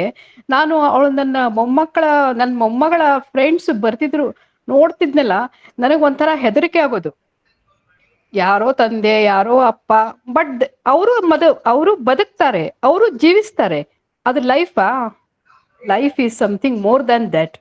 We should understand it. ಪಕ್ಷಿಗಳಿಗೂ ನಮಗೂ, ಪಕ್ಷಿ ಪ್ರಾಣಿಗಳಿಗೂ ನಮಗೂ ಇರೋ ವ್ಯತ್ಯಾಸ ಇದೆ. ಪ್ರಾಣಿ ಪಕ್ಷಿಗಳಲ್ಲಿ ಗಂಡು ಎಷ್ಟ್ರ ಮಟ್ಟಿಗೆ ಇದನ್ ಮಾಡ್ತದೋ ಗೊತ್ತಿಲ್ಲ ನನಗೆ. ಹೆಣ್ಣು ಅದಕ್ಕೆ ಹಾರ್ಲಿಕ್ಕೆ ಕಲಿಸಿ, ಅದು ಹಾರೋದಿಲ್ಲ ಅಂದ್ರೂ ಗೂಡಿನಿಂದ ಆಚೆ ದೂಡ್ ಬಿಟ್ರೆ ಅಲ್ಲಿ ಕೆಲಸ ಮುಗೀತು. ಮುಂದೆ ಅದು ಯಾರೋ ಇದು ಯಾರೋ. ನಮ್ಮಲ್ಲಿ ಹಂಗಾಗುದಿಲ್ಲ. ನಮ್ಮ ಮಕ್ಕಳನ್ನ ಕಲಿಸಿ ಒಂದ್ಸಲ ಹೊರಗೆ ದೂಡ್ ಬಿಟ್ಟಿವಿ ಅಂದ್ರೆ ಆಯ್ತು, ನಮ್ಗೆ ಅವ್ರಿಗೆ ಏನ್ ಸಂಬಂಧ ಇಲ್ಲ ಅಂತ ನಾವ್ ಇರ್ತೀವ? ಅಲ್ಲ ಸರ್, ಇದು ನನಗನ್ಸುತ್ತೆ ನೀವು ಏನೋ ತಪ್ಪು ತಿಳ್ಕೊಳ್ಳಿದ್ರೆ ಒಂದ್ ಮಾತು ಹೇಳ್ತೀನಿ, ಈ ಕನ್ಸೆಪ್ಟ್ ತಪ್ಪು. ಪ್ರಾಣಿ ಪಕ್ಷಿಗಳ ಜೀವನಕ್ಕೆ ಮನುಷ್ಯ ಜೀವನಕ್ಕೆ ಹೋಲಿಕೆ ಇಲ್ಲ. ಆ ಹೋಲಿಕೆಯಿಂದ ಕಲಿಬಹುದಾ ಅಂತ ಕೇಳಿದ್ದೆ ನಾನು. ಅಂದ್ರೆ ಇದ್ದಂತ ಇಲ್ಲಿ ಹಾಕೋದಂತಲ್ಲ, ಈ ರೀತಿ ಬದುಕು ಇರುವಾಗನು ಆ ಪಾಯಿಂಟ್ ಅನ್ನ ತಗೋಬಹುದಾ ಅಂತ. ಅಲ್ಲ, ಖಂಡಿತ ಕಲಿಬಹುದು. ಯಾವುದೇ ಒಂದು ವಿಚಾರ ಎಲ್ಲಿಂದಲೇ ನಮಗೆ ಬಂದ್ರು ತುಂಬಾ ಸಂತೋಷ. ಈ ಆನೆಗಳಲ್ಲೂ ಆ ರೀತಿ ಇರುತ್ತೆ. ಏನಂತ ಹೇಳಿದ್ರೆ, ಆನೆಯನ್ನ ಹೊರಗೆ ಹಾಕ್ತಾರೆ. ಗಂಡು ಆನೆಗಳ ಬಗ್ಗೆ, ಹೆಣ್ಣು ಆನೆಗಳ ಬಗ್ಗೆ ಹೆಚ್ಚಿನ ವಿವರ ಇಲ್ಲಿ ವೆಟರ್ನರಿ ಡಾಕ್ಟರ್ಸ್ ಇದ್ದಾರೆ, ಕೊಟ್ಟಾಗ ಗೊತ್ತಾಗುತ್ತೆ. ಅದ್ರ ರೀತಿನೇ ಸೊಗಸು. ಪ್ರಕಾಶ್ ಕುಲಕರ್ಣಿ ಅವ್ರಿಗೆ ಏನ್ ಹೇಳ್ತಾರೆ? ಕೈ ಎತ್ತಿದ್ದಾರೆ ಅವರು, ಪ್ರಕಾಶ್ ಕುಲಕರ್ಣಿ ಅವರು. ನಮಸ್ಕಾರ ಸರ್. ನಮಸ್ಕಾರ. ಹೇಳಿ ಸರ್. ಮದುವೆ ಈ ಸಬ್ಜೆಕ್ಟ್ ಏನದ, ಇದು ಬಹಳ ಸಂಕೀರ್ಣವಾದದ್ದು. ಅವ್ರವ್ರ ಅನುಭವಕ್ಕೆ ಬೇರೆ ಬೇರೆ ಒಂದು ಇದಕ್ಕೆ ಸಿಗುವಂತದ್ದು. ಅದಕ್ಕೆ ಎಕ್ಸಾಂಪಲ್ ಕೊಡೋದಾದ್ರೆ, ಒಂದ್ ದೊಡ್ಡ ಆನೆಯನ್ನ ಕುರುಡರು ಬೇರೆ ಬೇರೆ ಭಾಗಗಳನ್ನ ಹಿಡ್ಕೋತಾರೆ. ಬಾಲ ಹಿಡ್ದವನು ಆನೆ ಹಗ್ಗದಂತಿದೆ, ಮತ್ತೆ ಕಾಲ್ ಹಿಡ್ದವನು ಕಂಬದಂತಿದೆ, ಮತ್ತೆ ಬೇರೆ ಬೇರೆ ಇರುತ್ತೆ. ಆ ರೀತಿಯಾಗಿ ಮದುವೆಯಲ್ಲಿ ಏನೇನು ಅವ್ರು ಕಾಣ್ಕೋತಾರೋ ಅದೆಲ್ಲ ಕಾಣ್ಲಿಕ್ಕೆ ಸಾಧ್ಯತೆ. ಇದು ಅಷ್ಟೇ ಸುಮಧುರ ಸಂಗೀತ ಇದ್ದಂತೆ ಇದು ಬಹಳ ಒಳ್ಳೆ ಅನುಭವವನ್ನು ಕೊಡ್ತದೆ. ಹಾಗೇನೆ ಇದು ಅತ್ಯಂತ ಸಂಕೀರ್ಣವಾದದ್ದು. ಮದುವೆ ಅನ್ನೋದು ಸಚ್ ಎ ಫೋರ್ಟ್. ಇಂಥ ಫೋರ್ಟ್ ಅಂದ್ರೆ outsider comes to inside, insider comes to outside. ಅದು ತಮಾಷೆಗೆ ಹೇಳಿದ್ದು, ಹಾಗಲ್ಲ. ಮದುವೆ ಅತ್ಯಂತ ಮದುವೆ ಅಂದ್ರೆ ಒಂದು ಕುಟುಂಬವನ್ನ ನಿರ್ವಹಿಸೋದು. ಕುಟುಂಬ ನಾವು ಹೇಗೆ ನಿರ್ವಹಿಸಬೇಕು ಅಂದ್ರೆ, ಈ ಬ್ಯಾಂಕ್ನೊಳಗೆ ಸಿಬ್ಬಂದಿ, ಬ್ಯಾಂಕ್ ಮ್ಯಾನೇಜರ್ ಮೊದಲುಗೊಂಡು ಸಿಬ್ಬಂದಿ, ಬ್ಯಾಂಕ್ ಮ್ಯಾನೇಜರು ಅಲ್ಲಿ ಅಕೌಂಟ್ ಪೈ ಟು ಪೈ ಲೆಕ್ಕ ಮಾಡ್ತಾರೆ ಕರೆಕ್ಟ್ ಆಗಿ. ₹1 ಆಚೆ ಈಚೆ ಹೋದ್ರು ಕೂಡ ಕಷ್ಟಪಟ್ಟು ಅದು ಹುಡುಕಿ ಎಲ್ಲಿ ಹೋಯ್ತು ಮಾಡ್ತಾರಲ್ಲ. ಹಾಗೆ ನಾವು ಸಂಸಾರವನ್ನ ಹೇಗ್ ಮಾಡ್ಬೇಕಂದ್ರೆ, ನಾವು ಬ್ಯಾಂಕ್ ಎಂಪ್ಲಾಯಿ ಅಥವಾ ಬ್ಯಾಂಕ್ ಸಿಬ್ಬಂದಿ ತರ ನಮ್ಮ ಕುಟುಂಬವನ್ನು ಮೇಂಟೈನ್ ಮಾಡ್ಬೇಕಂತ ನಾನು ಆಗಾಗ ನನ್ನ ಯೋಗ ಕ್ಲಾಸ್ ನಲ್ಲಿ ಹೇಳ್ತಾ ಇರ್ತೀನಿ. ಮದುವೆ ಅನ್ನೋದೇನಿದೆ, ಇದು ಮನುಷ್ಯರಿಗೆ ಇದು, ಪ್ರಾಣಿಗಳಿಗೆ ಮದುವೆ ಇರಲ್ಲ, ಜೊತೆಗಿರ್ತವೆ. ಅವು ಕೂಡ ಚಕ್ರವಕ್ಕ ಪಕ್ಷಿಗಳು ಒಂದು ಸತ್ರ ಇನ್ನೊಂದು ಕೂಡ ಸತ್ತೇ ಬಿಡ್ತದಂತೆ. ಅಷ್ಟು ಬಾಂಧವ್ಯ ಅದರಲ್ಲಿ ಇರ್ಬೋದೇನೋ, ಬಟ್ ಆ ಬಾಂಧವ್ಯ ನಮ್ಮಲ್ಲಿ ಇಲ್ದಿದ್ರು ಕೂಡ ಮದುವೆ ಮನುಷ್ಯನಲ್ಲಿ, ಅದು ಎಸ್ಪೆಷಲಿ ಭಾರತೀಯ ಸಂಸ್ಕೃತಿಯಲ್ಲಿ ಮದುವೆಗೆ ಒಂದು ಪವಿತ್ರ ಅರ್ಥ ಇದೆ ಅಂತ ನನ್ನ ಭಾವನೆ. ಹಾಗೆ ಮದುವೆ ಬಗ್ಗೆ ಬಹಳ ಬಹಳ ವಿಚಾರ ಮಾಡ್ತೀವಿ. ಹಾಗೆ ಹೀಗೆ ಮದುವೆಗೆ ಮೊದಲು ಹೇಗಂತೆ, ಮದುವೆಗೆ ಮೊದಲು ನಾವು ಎಲ್ಲೋ ಉಣ್ತೀವಿ, ಎಲ್ಲೋ ಇರ್ತೀವಿ, ಯಾವುದೋ ವಿಚಾರ ಮಾಡ್ತೀವಿ. ಬಟ್ ಮದುವೆ ಆದ್ಮೇಲೆ ನಮ್ಮ ಸಿಸ್ಟಮೆಟಿಕ್ ಲೈಫ್ ಶುರು ಆಗ್ತದೆ. ನಮ್ಮ ಸಿಸ್ಟಮೆಟಿಕ್ ಒಂದು ಚೌಕಟ್ಟಿನೊಳಗೆ ಬಂದ ಮೇಲೆ ಅದಕ್ಕೊಂದು ಅರ್ಥ ಬರ್ತದೆ. ಅದಕ್ಕೆ ಮದುವೆ ಆಗೋದೇ ಒಳ್ಳೇದು. ಮದುವೆಗಿಂತ ಮುಂಚೆ ಮಾತಾಡಿದ್ರು ಕೆಲವರು, ಮದುವೆಗಿಂತ ಮುಂಚೆ ಚೆನ್ನಾಗಿರ್ತದೆ ಹಾಗೆ ಅಂತ.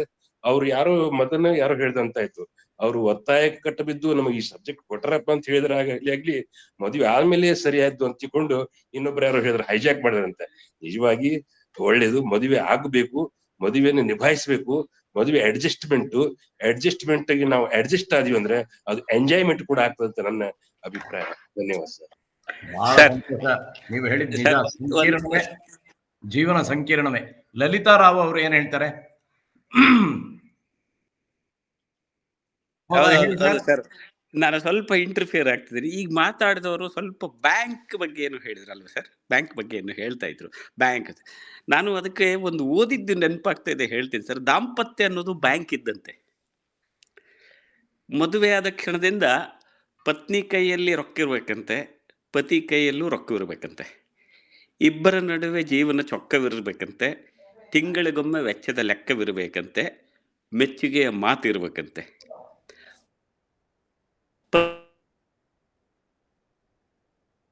ಪತ್ನಿಯ ಗಳಿಕೆ FD ಅಂತಿರ್ಬೇಕಂತೆ, ಪತ್ನಿಯ ಬಳಕೆ SB ಅಂತಿರ್ಬೇಕಂತೆ. ಇಬ್ಬರ ದಿನನಿತ್ಯದ ಖರ್ಚು ಪಿಗ್ಮಿ ಅಂತಿರ್ಬೇಕಂತೆ. ಹೀಗೆ ಸಂಸಾರವೆಂಬ ಬ್ಯಾಂಕಲ್ಲಿ ಪ್ರೀತಿ ಪ್ರೇಮ ಬ್ಯಾಲೆನ್ಸ್ನಲ್ಲಿದ್ರೆ ಬಾಳಿಗೆ ಇಂಟ್ರೆಸ್ಟ್ ಇರ್ತದಂತೆ, ಬದುಕಿಗೆ ಇಂಟ್ರೆಸ್ಟ್ ಬರ್ತದಂತೆ. ಇದು ದಾಂಪತ್ಯ ಎಲ್ಲ ಓದಿದ್ ನೆನಪಿತ್ತು. ಅವ್ರು ಬ್ಯಾಂಕ್ ಅಂದ ತಕ್ಷಣ ನನಗೆ ಅದು ನೆನಪಾಯ್ತು ಕೋರಿಲ್ಲ. ಆಮೇಲೆ ಈಗ ಒಬ್ರು ಮೇಡಮ್ ಮಾತಾಡ್ತಾ ಹೇಳಿದ್ರು, ಫ್ಯಾಮಿಲಿ ಅಂದ್ರು. ಬಹಳ ಜನಕ್ಕೆ ಫ್ಯಾಮಿಲಿ ಅಂದ್ರೆ ಅರ್ಥ ಸಂಸಾರ ಅಂತ ಅನ್ಕೊಂಡ್ರೆ, ಆದ್ರೆ ಇಂಗ್ಲಿಷ್ನಲ್ಲಿ ಫ್ಯಾಮಿಲಿ ಅಂದ್ರೆ ಅರ್ಥ ಬೇರೆ ಇದೆ ಅಂತ ನಾ ಹೇಳ್ತೀನಿ. ಒಬ್ರು ನನ್ಗೆ ಅನಿಸಿದ ಮಟ್ಟಿಗೆ ಇದನ್ನ ನಮ್ಮ ಹಿರಿಯ ಸಾಹಿತಿ ಒಬ್ರು ಎಲ್ಲೋ ಹೇಳಿದ್ದನ್ನು ನಾನು ಕೇಳಿಸ್ಕೊಂಡಿದ್ದೆ. ಫ್ಯಾಮಿಲಿ ಅಂದ್ರೆ ಅಬ್ರಿವೇಷನ್ ಅಂತೆ, FAMILY. ಆ ಫ್ಯಾಮಿಲಿ ಅನ್ನೋ ಎಲ್ಲ ಪದಕ್ಕೂ ಅರ್ಥ ಇದೆ ಅಂತೆ. ಅಂದ್ರೆ father and mother, I love you ಅಂತ ಯಾರಂತಾರೋ ಅದೇ ನಿಜವಾದ ಫ್ಯಾಮಿಲಿ ಅಂತೆ. ನೋಡಿ, FAMILY, ಮಕ್ಕಳು father and mother I love you ಅಂತ ಯಾರು ಮನೇಲಿ ಅಂತಾರೋ ಅದು ನಿಜವಾದ ಫ್ಯಾಮಿಲಿ ಅಂತೆ. ಫ್ಯಾಮಿಲಿ ಅದಕ್ಕೆ ಆ ಮಾತು ನೆನಪಾಯ್ತು. ಸರ್ ನಾನು ಸುಮ್ಮನೆ ಇಂಟರ್ಫಿಯರ್ ಆದೆ, ಪಾಪ ಯಾರೋ ಮಾತಾಡೋರಿದ್ರು, ಮಾತಾಡಲಿ ಸರ್ ಪ್ಲೀಸ್. ಏನ್ ತೊಂದರೆ ಇಲ್ಲ ಸರ್, ಸೊಗಸಾಗಿತ್ತು. ಲಲಿತಾ ರಾವ್ ಅವರು ಕೈ ಎತ್ತಿದ್ದಾರೆ. ಎಲ್ರಿಗೂ ನಮಸ್ಕಾರ. ತುಂಬಾ ಚೆನ್ನಾಗಿತ್ತು ವಾದ ವಿವಾದ. ಮತ್ತೆ ಇದೆಲ್ಲ ಕೇಳಿದ್ರೆ ನನ್ಗೊಂದು ಹೊಳಿತು, ಇವರು ಪಕ್ಷಿ ಬಗ್ಗೆ ಮಾತಾಡಿದ್ರು, ಮತ್ತೆ ಇನ್ನೊಬ್ರು ಪಾಪ ಅದ್ರ ಬಗ್ಗೆ, ಹೌದು ಅವರು ಪಕ್ಷಿ ಬೇರೆ ಮತ್ತೆ ಮನುಷ್ಯರು ಬೇರೆ ಅಂತ, ಇದೆಲ್ಲ ನಿಜ. ಹೊಂದ್ಕೊಂಡು ಇರೋದು ಮದುವೆ ಅನ್ನೋದು ನನ್ನ ಅನುಭವ. ಇನ್ನೊಂದು ಏನಂತ ಅನ್ಸ್ತು ಅಂದ್ರೆ, ಆಸ್ಟ್ರೇಲಿಯಾದಲ್ಲಿ ಒಬ್ರು sister, nurse, dying patients 5 regrets ಅಂತ ಬರ್ದಿದ್ದಾರೆ. ಒಂದು ಪುಸ್ತಕದಲ್ಲಿ ಮೆನ್ಷನ್ ಮಾಡಿದ್ದಾರೆ. ಅದರಲ್ಲಿ ಮೊದಲನೇದು ಏನು ಅಂದ್ರೆ, if I had not bothered about others ಅಂತ. ಸೊ ನಾವ್ ಇನ್ನೊಬ್ರಿಗೋಸ್ಕರ ಬದುಕ್ಲಿಲ್ಲ ಅಂದ್ರೆ, ಮತ್ತೆ ನಾನ್ ಕಂಡ ಕೆಲವು ಹತ್ರದ ಫ್ಯಾಮಿಲೀಸ್ ಎಲ್ಲ ನೋಡಿದ್ದೇನೆ, ಈಗೋ ಜಾಸ್ತಿ ಕ್ಲಾಶ್ ಆಗತ್ತೆ. ಆಮೇಲೆ ಒಂಥರ ವೈರಿಗಳ ತರ ಆಡ್ತಾ ಇರ್ತಾರೆ. ಆಗಿರೋ ಬದಲು ವೆಸ್ಟರ್ನರ್ಸ್ ತರ ಡೈವರ್ಸ್ ಮಾಡ್ಕೊಂಡಿರ್ಬೋದಲ್ಲ ಅನ್ಸುತ್ತೆ. ಏನೋ ನೋಡಿದ್ರೆ ಒಂಥರ ಗಂಡ ಹೆಂಡತಿ ಅಂತ ಅನ್ಸೋದೇ ಇಲ್ಲ. ಇಬ್ರು ಮಾತಿಗೂ ವಿಷಯಗಳಿಗೂ ಎಲ್ಲದಕ್ಕೂ ಒಂಥರ ವೈರಿಗಳ ತರ ಆಡ್ತಾ ಇರ್ತಾರೆ. ಹೇಗ್ ಊಟ ಮಾಡ್ತಾರೆ, ಹೇಗ್ ಒಂದೇ ಮನೇಲಿ ಇರ್ತಾರೆ ಅನ್ನೋದು ನನ್ನ ಪ್ರಶ್ನೆ. ಅವಾಗೆಲ್ಲ ಅನ್ಸತ್ತೆ divorce is better, and if they can leave whatever they want, that is better than living together ಅನ್ಸತ್ತೆ. ಇದು ನನ್ನ ಅಭಿಪ್ರಾಯ. ಹೇಳಕ್ ಅವಕಾಶ ಕೊಟ್ಟಿದ್ದಕ್ಕೆ ತುಂಬಾ ಧನ್ಯವಾದಗಳು ಜಗಣ್ಣ. ಥ್ಯಾಂಕ್ಸ್. ಲಲಿತಾ ರಾವ್ ಅವರು ಒಂದು ಹಳ್ಳಿನಲ್ಲಿ ಇದ್ದುಬಿಟ್ಟು ವ್ಯವಸಾಯದ ಬಗ್ಗೆ ಬಹಳ ಆಸಕ್ತಿ ತೊಗೊಳ್ತಾರೆ. ಅದರಿಂದ ಪ್ರಾಣಿ ಪಕ್ಷಿ ಗಿಡಗಳು ಸಸ್ಯಗಳು ಇದ್ರ ಬಗ್ಗೆ ಅವರಿಗೆ ಒಲವು ಜಾಸ್ತಿ. ಇರ್ಲಿ, ಇನ್ಯಾರಾದ್ರೂ ಮಾತಾಡೋರು ಇದ್ದಾರಾ? ಸರ್ ಒಂದು ಕ್ಲಾರಿಫಿಕೇಶನ್ ಸರ್. ಇದು ಹಾಸ್ಯಕ್ಕೆ ಅಂತ ಹೇಳಿ ಇಟ್ಟಂತ ಚರ್ಚೆ, ಅದು ಬಹಳ ಸೀರಿಯಸ್ ಆಗಿ ಹೋಗ್ತಾ ಇರೋದು ನೋಡಿದ್ರೆ ಸ್ವಲ್ಪ ಇದು ಅನ್ನಿಸ್ತು ಅಷ್ಟೇನೆ. ಈಗ ಮೇಡಮ್ ಹೇಳಿದ್ರು, ಲಲಿತಾ ಮೇಡಮ್ ಅವ್ರು ತುಂಬಾ ಚೆನ್ನಾಗಿ ಹೇಳಿದ್ರು. ಏನಂತ ಹೇಳಿದ್ರೆ, ಒಬ್ಬರು ಹೇಳಿದ್ರು ಹೆಣ್ಣು ಗಂಡು ಹೆಚ್ಚು ಕಡಿಮೆ ಅಂತ ಹೇಳಿ ಮಾತಾಡಿದ್ರು. ಇಲ್ಲಿ ಬೇಕಾಗಿರ್ತಕ್ಕಂಥದ್ದು ವಿಷಯ ಇರುವಂತದ್ದು ಮದುವೆಗೆ ಮುಂಚೆ, ಮದುವೆಗೆ ನಂತರ ಗಂಡಿನ ಮತ್ತೆ ಹೆಣ್ಣಿನ ಲೈಫ್ ಹೆಂಗಿರುತ್ತೆ ಅಂತ ಹೇಳಿ ಅಷ್ಟೇನೆ. ಬಹಳಷ್ಟು ಕಡೆ ಈಗ ಹಳ್ಳಿಯಲ್ಲಿ ನಾವು ನೋಡ್ತೇವೆ, ಏನಂತ ಹೇಳಿದ್ರೆ ಮದುವೆ ಆಕ್ಚುಲಿ ಹೆಣ್ಮಕ್ಳಿಗೆ ಮದುವೆ ಮಾಡ್ಬಿಟ್ರೆ ಜವಾಬ್ದಾರಿ ಕಳೆದು ಬಿಡ್ತು ಅಂತ ಹೇಳಿ. ಬಹಳಷ್ಟು ಸಮಯ ಒಳ್ಳೆ ಗಂಡ ಸಿಕ್ಕರು ಪರವಾಗಿಲ್ಲ, ಸಿಗ್ಲಿಲ್ಲ ಕುಡ್ಕೊಂಡಂತವನು ಅಥವಾ ಬಾಳ್ಲಿಕ್ಕೆ ಸಾಧ್ಯನೇ ಆಗದೆ ಇರುವಂತ ಇವು ಸಿಗ್ತಾವೆ, ಇಲ್ಲ ಅಂತ ಹೇಳೋದಿಲ್ಲ. ನಮ್ಮಲ್ಲಿ ಏನಂತ ಹೇಳಿದ್ರೆ ಒಂದೇ ಸಲ ಮದುವೆ ಬದುಕಿನಲ್ಲಿ ಅಂತಂದಾಗ ಅನಿವಾರ್ಯವಾಗಿ ಹೊಂದಾಣಿಕೆ ಮಾಡ್ಕೊಂಡು ಬದುಕ್ತಾರೆ. ಹಾಗಾಗಿ ಅವಾಗ ಅಂತ ಹೇಳಿದ್ರೆ ಇವ್ರು ಹೇಳಿದಾಗೆ, ಆಕ್ಚುಲಿ ಮೇಡಮ್ ಹೇಳಿದಾಗೆ, ಡೈವೋರ್ಸ್ ಕೊಟ್ಟು ನೆಮ್ಮದಿಯಾಗಿ ಬದುಕುವಂಥದ್ದು ಇದೆಯಲ್ಲ, ಅದು ಅವಕಾಶ ಮಾಡಿಕೊಡ್ಬೇಕಾಗ್ತದೆ. ಯಾಕೆಂದ್ರೆ ಲೈಫ್ ಇರುವಂಥದ್ದು ಒಂದೇ. ಹಾಗಾಗಿ ತೀರ ಕಷ್ಟ ಪಡ್ಕೊಂಡು ಬದುಕುವಂತ ಅವಶ್ಯಕತೆ ಬರೋದಿಲ್ಲ. ಗೊತ್ತಿರೋದಿಲ್ಲ ಅರೇಂಜ್ಡ್ ಮ್ಯಾರೇಜಸ್ ಅಲ್ಲಿ ಹೆಂಗಿರ್ತಾರೆ ಅಂತೇಳಿ, ಹುಡುಗ ಹೆಂಗಿರ್ತಾನೆ ಅಂತ ಯಾರಿಗೂ ಗೊತ್ತಿರೋದಿಲ್ಲ. ಹಾಗಾಗಿ ಮ್ಯಾರೇಜಸ್ಸು ಕೂಡ ಎಲ್ಲವೂ ಕೂಡ ಸಕ್ಸಸ್ ಆಗತ್ತೆ ಅನ್ನೋದು ಸುಳ್ಳು, ಮದುವೆ ನಂತರ ಎಲ್ಲ ಸ್ವರ್ಗ ಆಗಿರುತ್ತೆ ಅನ್ನೋದು ಸುಳ್ಳು. ಆ ಕಾರಣಕ್ಕೋಸ್ಕರವಾಗಿ ಹೆಣ್ಣು ಗಂಡಿನ ಒಪ್ಪಿಗೆ ತಗೊಂಡು ಮದುವೆ ಮಾಡಿದ್ರಲ್ಲೂ ಕೂಡ ಈ ರೀತಿ ಆಗ್ತಾ ಇರತ್ತೆ. ಹಾಗಾಗಿ ಈ ವಿಷಯ ಇರುವಂಥದ್ದು ಹಾಸ್ಯಕ್ಕೋಸ್ಕರವಾಗಿರುವಂಥದ್ದು. ಆಮೇಲೆ ಇನ್ನೊಂದು ಹೇಳಿದ್ರು, ನಾನೊಬ್ಬ ಪಶುವೈದ್ಯನ ಹೇಳ್ತೇನೆ, ಮದುವೆ ಅನ್ನೋದು ಸಂತಾನೋತ್ಪತ್ತಿಗೋಸ್ಕರವಾಗಿ ಮಾಡಿರ್ತಕ್ಕಂಥ ಸಾಮಾಜಿಕ ವ್ಯವಸ್ಥೆ ಅಷ್ಟೇ. ಪ್ರಾಣಿಗಳಲ್ಲಿ ಸಂತಾನೋತ್ಪತ್ತಿ ಮೂಲಭೂತವಾಗಿರ್ತಕ್ಕಂಥ ಗುಣ ಅದು. ಹಾಗಾಗಿ ಸಂತಾನೋತ್ಪತ್ತಿ ಮಾಡ್ತವೆ. ಅದರಲ್ಲೂ ಕೂಡ ಒಂದು ನಿಯತ್ತಾಗಿ ಇಡೀ ಜೀವನ ಇರುವಂತ ಹಕ್ಕಿಗಳಿದ್ದಾವೆ, ಇಲ್ಲ ಅಂತ ಹೇಳೋದಿಲ್ಲ. ಆದ್ರೆ ಅಲ್ಲಿ ಸಂತಾನೋತ್ಪತ್ತಿ ಮಾತ್ರ ಮುಖ್ಯ ಆಗ್ತದೆ. ಇಲ್ಲಿ ಸಂತಾನೋತ್ಪತ್ತಿ ಒಂದು ವಿಷಯ ಅಷ್ಟೇನೆ, ಅದಕ್ಕೋಸ್ಕರವಾಗಿ ಮದುವೆ ಮಾಡುವಂಥದ್ದು. ಅಷ್ಟು ಹೇಳಕ್ಕೆ ನಾನು ಇಷ್ಟಪಡ್ತೇನೆ ಸರ್. Thank you. ಸಂತೋಷ ಸರ್. ಕೆಲವು ಸಲ ಹಾಸ್ಯ ಮೊನಚಾಗಿರುತ್ತೆ, ಕೆಲವು ಸಲ ಹಾಸ್ಯ ಸೀರಿಯಸ್ ಆಗುತ್ತೆ. ಅದರಿಂದ ಕೆಲವು ಸಲ ಸೀರಿಯಸ್ ಆಗಿರೋದೇ ಹಾಸ್ಯ ಹೋಗುತ್ತೆ. ಅದೇನು ಮಾಡೋಕ್ಕಾಗಲ್ಲ. ಒಬ್ಬೊಬ್ಬರ ಅಭಿರುಚಿ ಒಂದೊಂದು ರೀತಿ. ಹೊಂದಾಣಿಕೆ ಬಹಳ ಮುಖ್ಯ, ಅದು ಮದುವೆ. ಆಮೇಲೆ ನನಗನ್ಸತ್ತೆ ಮಾತಾಡಿದವರೆಲ್ಲ ಚೆನ್ನಾಗಿ ಮಾತಾಡಿದ್ರು, ಬಹಳ ಸಂತೋಷ ಆಯ್ತು ನನಗೆ. ಅದಕ್ಕೇನೆ ಆವಾಗಲೇ ನಾನು ಅವ್ರ ಬಗ್ಗೆ ಮಾತಾಡ್ಬಿಟ್ಟೆ. ಯಾಕಂತ ಹೇಳಿದ್ರೆ ಕಡೆಯಲ್ಲಿ ನಾನು 4 ಜನನು ಏನೇನ್ ಮಾತಾಡಿದ್ರು ಅಂತ ಯೋಚನೆ ಮಾಡಿದ್ರೆ, ಹರೀಶು, ವನಿತಾ, ಬೃಂದಾ, ಸರೋಜಿನಿ ಇವರೆಲ್ಲರನ್ನು ಸೊಗಸಾಗಿ ಮಾತಾಡಿದ್ರು. ಅವರವರ ವಿಚಾರಗಳನ್ನ ಅವರವರ ವಾದಗಳನ್ನ ಮಂಡಿಸ್ತಾ ಹೋದ್ರು. ಅದು ಬಹಳ ಮುಖ್ಯ. ಅದರಲ್ಲಿ ನನಗೆ ಸಂಶಯನೇ ಇಲ್ಲ, ಬಹಳ ಚೆನ್ನಾಗಿ ಮಾತಾಡಿದರು. ಆಮೇಲೆ ಕಡೆಯಲ್ಲಿ ಒಂದೆರಡು ಮಾತು ದುಂಡಿರಾಜು ಅವರು ಹೇಳ್ತಾರೆ ಒಂದು ಕವನದಲ್ಲಿ, ಮದುವೆಯಾದ ಮೇಲೆ ಹೆಂಡತಿ ಆಗುತ್ತಾಳೆ ದಪ್ಪ, ಗಂಡ ಹೌದಪ್ಪ. ಮದುವೆ ಆದ್ಮೇಲೆ ಹೆಂಡತಿ ಏನ್ ಹೇಳ್ತಾಳೆ ಎಲ್ಲದಕ್ಕೂ ನಾವು ಹೌದು ಹೌದು ಸರಿ ಸರಿ ಅನ್ನೋದು ಬಹಳ ರೂಢಿ ಅಂತ. ಅದು ಹಾಸ್ಯಕ್ಕೆ ತಗೊಳ್ಳಿ. ಆಮೇಲೆ ಟಿ ಸುನಂದಮ್ಮನ ಮೈಲಾರಪ್ಪನವ್ರ ಬಗ್ಗೆ ಓದ್ದವರು ಬಹಳ ಜ್ಞಾಪಿಸ್ಕೊಳ್ತಾರೆ.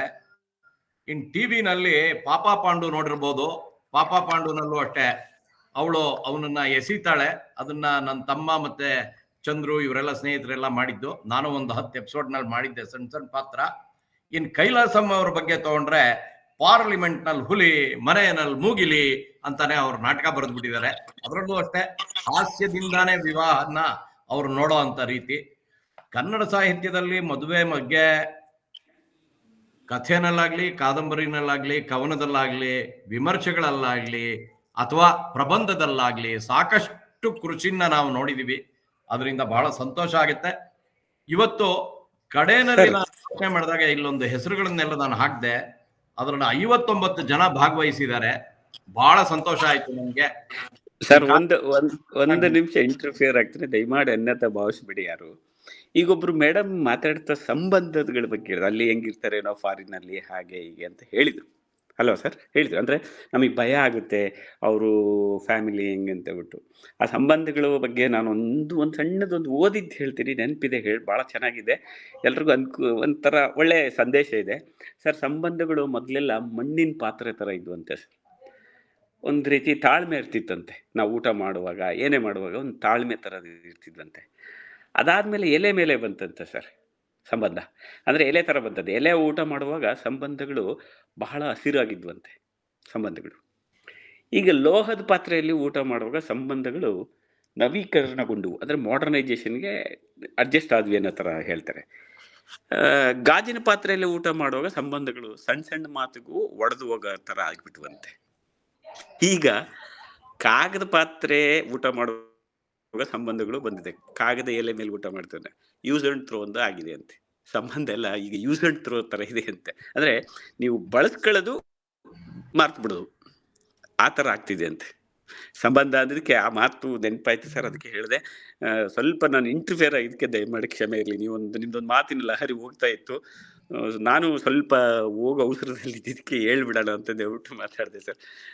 ಕ್ಷಮೆ ಇರಲಿ ಸರ್. ತೊಂದರೆ ಇಲ್ಲ. ಬೃಂದ ಅವರು ಒಂದು ಮಾತು ಹೇಳಿದ್ರು, ಅದರಲ್ಲಿ ಮದುವೆ ಆದವರು ಇಲ್ಲ ಅನ್ಕೊಂತಾರೆ, ಇದ್ದವರು. ಅದಕ್ಕೆ ನಾನು ನುಚ್ಚಿನ ಮಲ್ಲಯ್ಯ ಅಂತ ನಾನು 1987ರಲ್ಲಿ ಒಂದು ಭಾಷಣ ಕೇಳಿದ್ದೆ. ಅದರಲ್ಲಿ ಅವ್ರು ಹೇಳ್ತಾರೆ, ಒಂದು ಇಲಿ ಬಿಲ್ಲನ್ನ ಸೇರ್ಕೊಂಡ್ಬಿಟ್ಟಿರುತ್ತೆ, ಅದು ಒಳಗಡೆ ಇರುತ್ತೆ, ಹೊರಗಡೆ ಬರಕ್ ಆಗ್ತಾ ಇರಲ್ಲ. ಇನ್ನೊಬ್ರು ಬಿಲದ ಒಳಗಡೆ ಇಲಿ ಇದೆ, ಎಷ್ಟು ಚೆನ್ನಾಗಿದೆ, ನಾನು ಒಳಗಡೆ ಹೋಗ್ಬೇಕು ಅನ್ಕೊಂತಾ ಇರ್ತಾರೆ. ಆ ರೀತಿ ಮದುವೆ ಅಂತ ಅವ್ರು ಹೇಳ್ತಾರೆ. ಇವೆಲ್ಲ ಹಾಸ್ಯ. ನಮ್ಮ ಜೀವನ ಸುಗಮವಾಗಿರ್ಬೇಕಾದ್ರೆ, ಸಂತೋಷವಾಗಿರ್ಬೇಕಾದ್ರೆ ಗಂಡು ಹೆಣ್ಣು ಎರಡು ಕೈ ಸೇರಿದ್ರೆ ಚಪ್ಪಾಳೆ ಅಂತ ನಾವೇನ್ ಹೇಳ್ತೀವಿ, ಕೈ ಮುಗಿಯೋದು ಅಂತ ನಾವೇನ್ ಹೇಳ್ತೀವಿ, ಆ ರೀತಿನಲ್ಲಿ ಮದುವೆ ಬಹಳ ಮುಖ್ಯ. ಮದುವೆಯ ಮೊದಲು ಸೊಗಸು, ಮದುವೆಯಾದ ಮೇಲೂ ಸೊಗಸು ಅಂತ ಹೇಳಿ ನನ್ನ ಮಾತನ್ನು ಮುಗಿಸ್ತೀನಿ. ಅಶ್ವಥ್ ಅವರು ಸಮರ್ಪಣೆ ಮಾಡ್ಬೇಕು.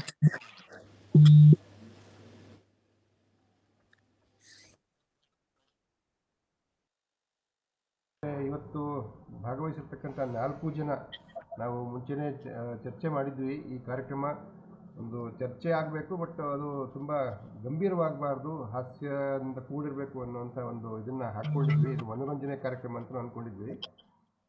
ಅವರು 4 ಜನ ಅದೇ ರೀತಿ ಕಾರ್ಯಕ್ರಮವನ್ನು ನಡೆಸಿಕೊಟ್ರು. ತುಂಬ ಖುಷಿಯಾಯಿತು. 4 ಜನ ತಮ್ಮ ವಾದಗಳನ್ನು ಮಂಡಿಸ್ಬೇಕಾದ್ರೆ ಹಾಸ್ಯವನ್ನು ಸೇರಿಸಿ ಮತ್ತು ವಿಷಯಕ್ಕೂ ಕೂಡ ಅಷ್ಟೇ ಒಂದು ಪ್ರಾಧಾನ್ಯತೆಯನ್ನು ಕೊಟ್ಟುಬಿಟ್ಟು ಸಾಕಷ್ಟು ಒಳ್ಳೆಯ ವಿಷಯಗಳನ್ನ ಕೂಡ ತಿಳಿಸಿದ್ದಾರೆ. ಮೊದಲನೇದಾಗಿ ಆ 4 ಜನರಿಗೂ ತುಂಬ ಹೃದಯದ ಧನ್ಯವಾದಗಳನ್ನು ಅರ್ಪಿಸ್ತೀನಿ. ಇವತ್ತು ನಮಗೆ ಒಂದು ವಿಷಯ ಸ್ಪಷ್ಟ ಆಗಿದ್ದೇನು ಅಂತ ಹೇಳಿದ್ರೆ, ಈ ಥರದ ಕಾರ್ಯಕ್ರಮಗಳಿಗೆ ಹೆಚ್ಚು ಜನ ಒಲವನ್ನು ತೋರಿಸ್ತಾರೆ, ಹೆಚ್ಚು ಜನ ಭಾಗವಹಿಸ್ತಾರೆ ಅನ್ನೋದು ಇವತ್ತು ತುಂಬ ಸ್ಪಷ್ಟವಾಗಿ ಅರ್ಥ ಆಗಿದೆ. ಸೊ ಈ ಒಂದು ಇದರ ಹಿನ್ನೆಲೆಯಲ್ಲಿ ಇನ್ನು ಮುಂದೆ ಈ ಥರದ ಕಾರ್ಯಕ್ರಮಗಳನ್ನ ತಿಂಗಳಿಗೆ ಒಂದಾರು ನಡೆಸ್ಬೋದಾ ಅಂತ ನನಗೂ ಅನ್ನಿಸ್ತಾ ಇದೆ. ಮತ್ತೆ ಇವತ್ತು ಭಾನುವಾರ ಆದ್ರಿಂದ ಜನ ಜಾಸ್ತಿ ಇರ್ಬೋದು. ಹಾಗಿದ್ರೆ ಭಾನುವಾರನೇ ಮಾಡ್ಬೋದು. ನನಗೆ ಶನಿವಾರನೇ ಮಾಡಬೇಕಂತ ಏನಿಲ್ಲ, ಭಾನುವಾರ ಎಲ್ಲರಿಗೂ ಅನುಕೂಲ ಆಗುತ್ತೆ ಅಂದರೆ ಭಾನುವಾರನೇ ಮಾಡ್ಬೋದು. ಸೊ ಮುಂದಿನ ವಾರದಿಂದ ಭಾನುವಾರಕ್ಕೆ ಇದನ್ನ ಶಿಫ್ಟ್ ಮಾಡೋಣ, ಏನು ತೊಂದರೆ ಇಲ್ಲ. ಇದು ಇಲ್ಲ, ತುಂಬ ಒಳ್ಳೆ ಇದನ್ನ ಹೇಳಿದ್ರೆ ಅವರು, ಧನ್ಯವಾದಗಳು. ಮತ್ತು ಇವತ್ತು ಎಲ್ಲರಿಗೂ ತುಂಬ ಇಷ್ಟ ಆಗಿದೆ ಅಂತಂದರೆ ಉತ್ತರ ಕರ್ನಾಟಕ ಮತ್ತು ದಕ್ಷಿಣ ಕರ್ನಾಟಕ ಎರಡು ಇದು ಅವರಿಬ್ಬರು ಇವರಿಬ್ಬರು ಥರ ಇದ್ದರು. ಸೊ ಭಾಷೆಯ ಒಂದು ಸೊಗಸು ಕೂಡ ತುಂಬ ಚೆನ್ನಾಗಿತ್ತು. ಮತ್ತು ವೃಂದ ಅವರು ಮಾತಾಡೋದು ನೋಡಿದರೆ ನಾನು ಈ ಪೋಸ್ಟರ್ ಮಾಡಬೇಕಾದ್ರೆ ಮದುವೆ ಆಗದವ್ರಿಗೆ ಪ್ರವೇಶ ಇಲ್ಲ ಅಂತ ಹಾಕಬೇಕಾಗಿತ್ತೇನೋ ಅಂತ ಅನಿಸ್ತಾ ಇತ್ತು. ಯಾಕಂದರೆ ಅವ್ರು ಮಾತು ಕೇಳ್ಬಿಟ್ಟು ಮದುವೆ ಆಗದಿರೋ ಯಾರೋ ಬೇಡ ಬಿಡಪ್ಪ ಅಂತ ಬಿಟ್ಬಿಟ್ಟಿದ್ರೆ ಕಷ್ಟ ಇತ್ತು ಅಂತ.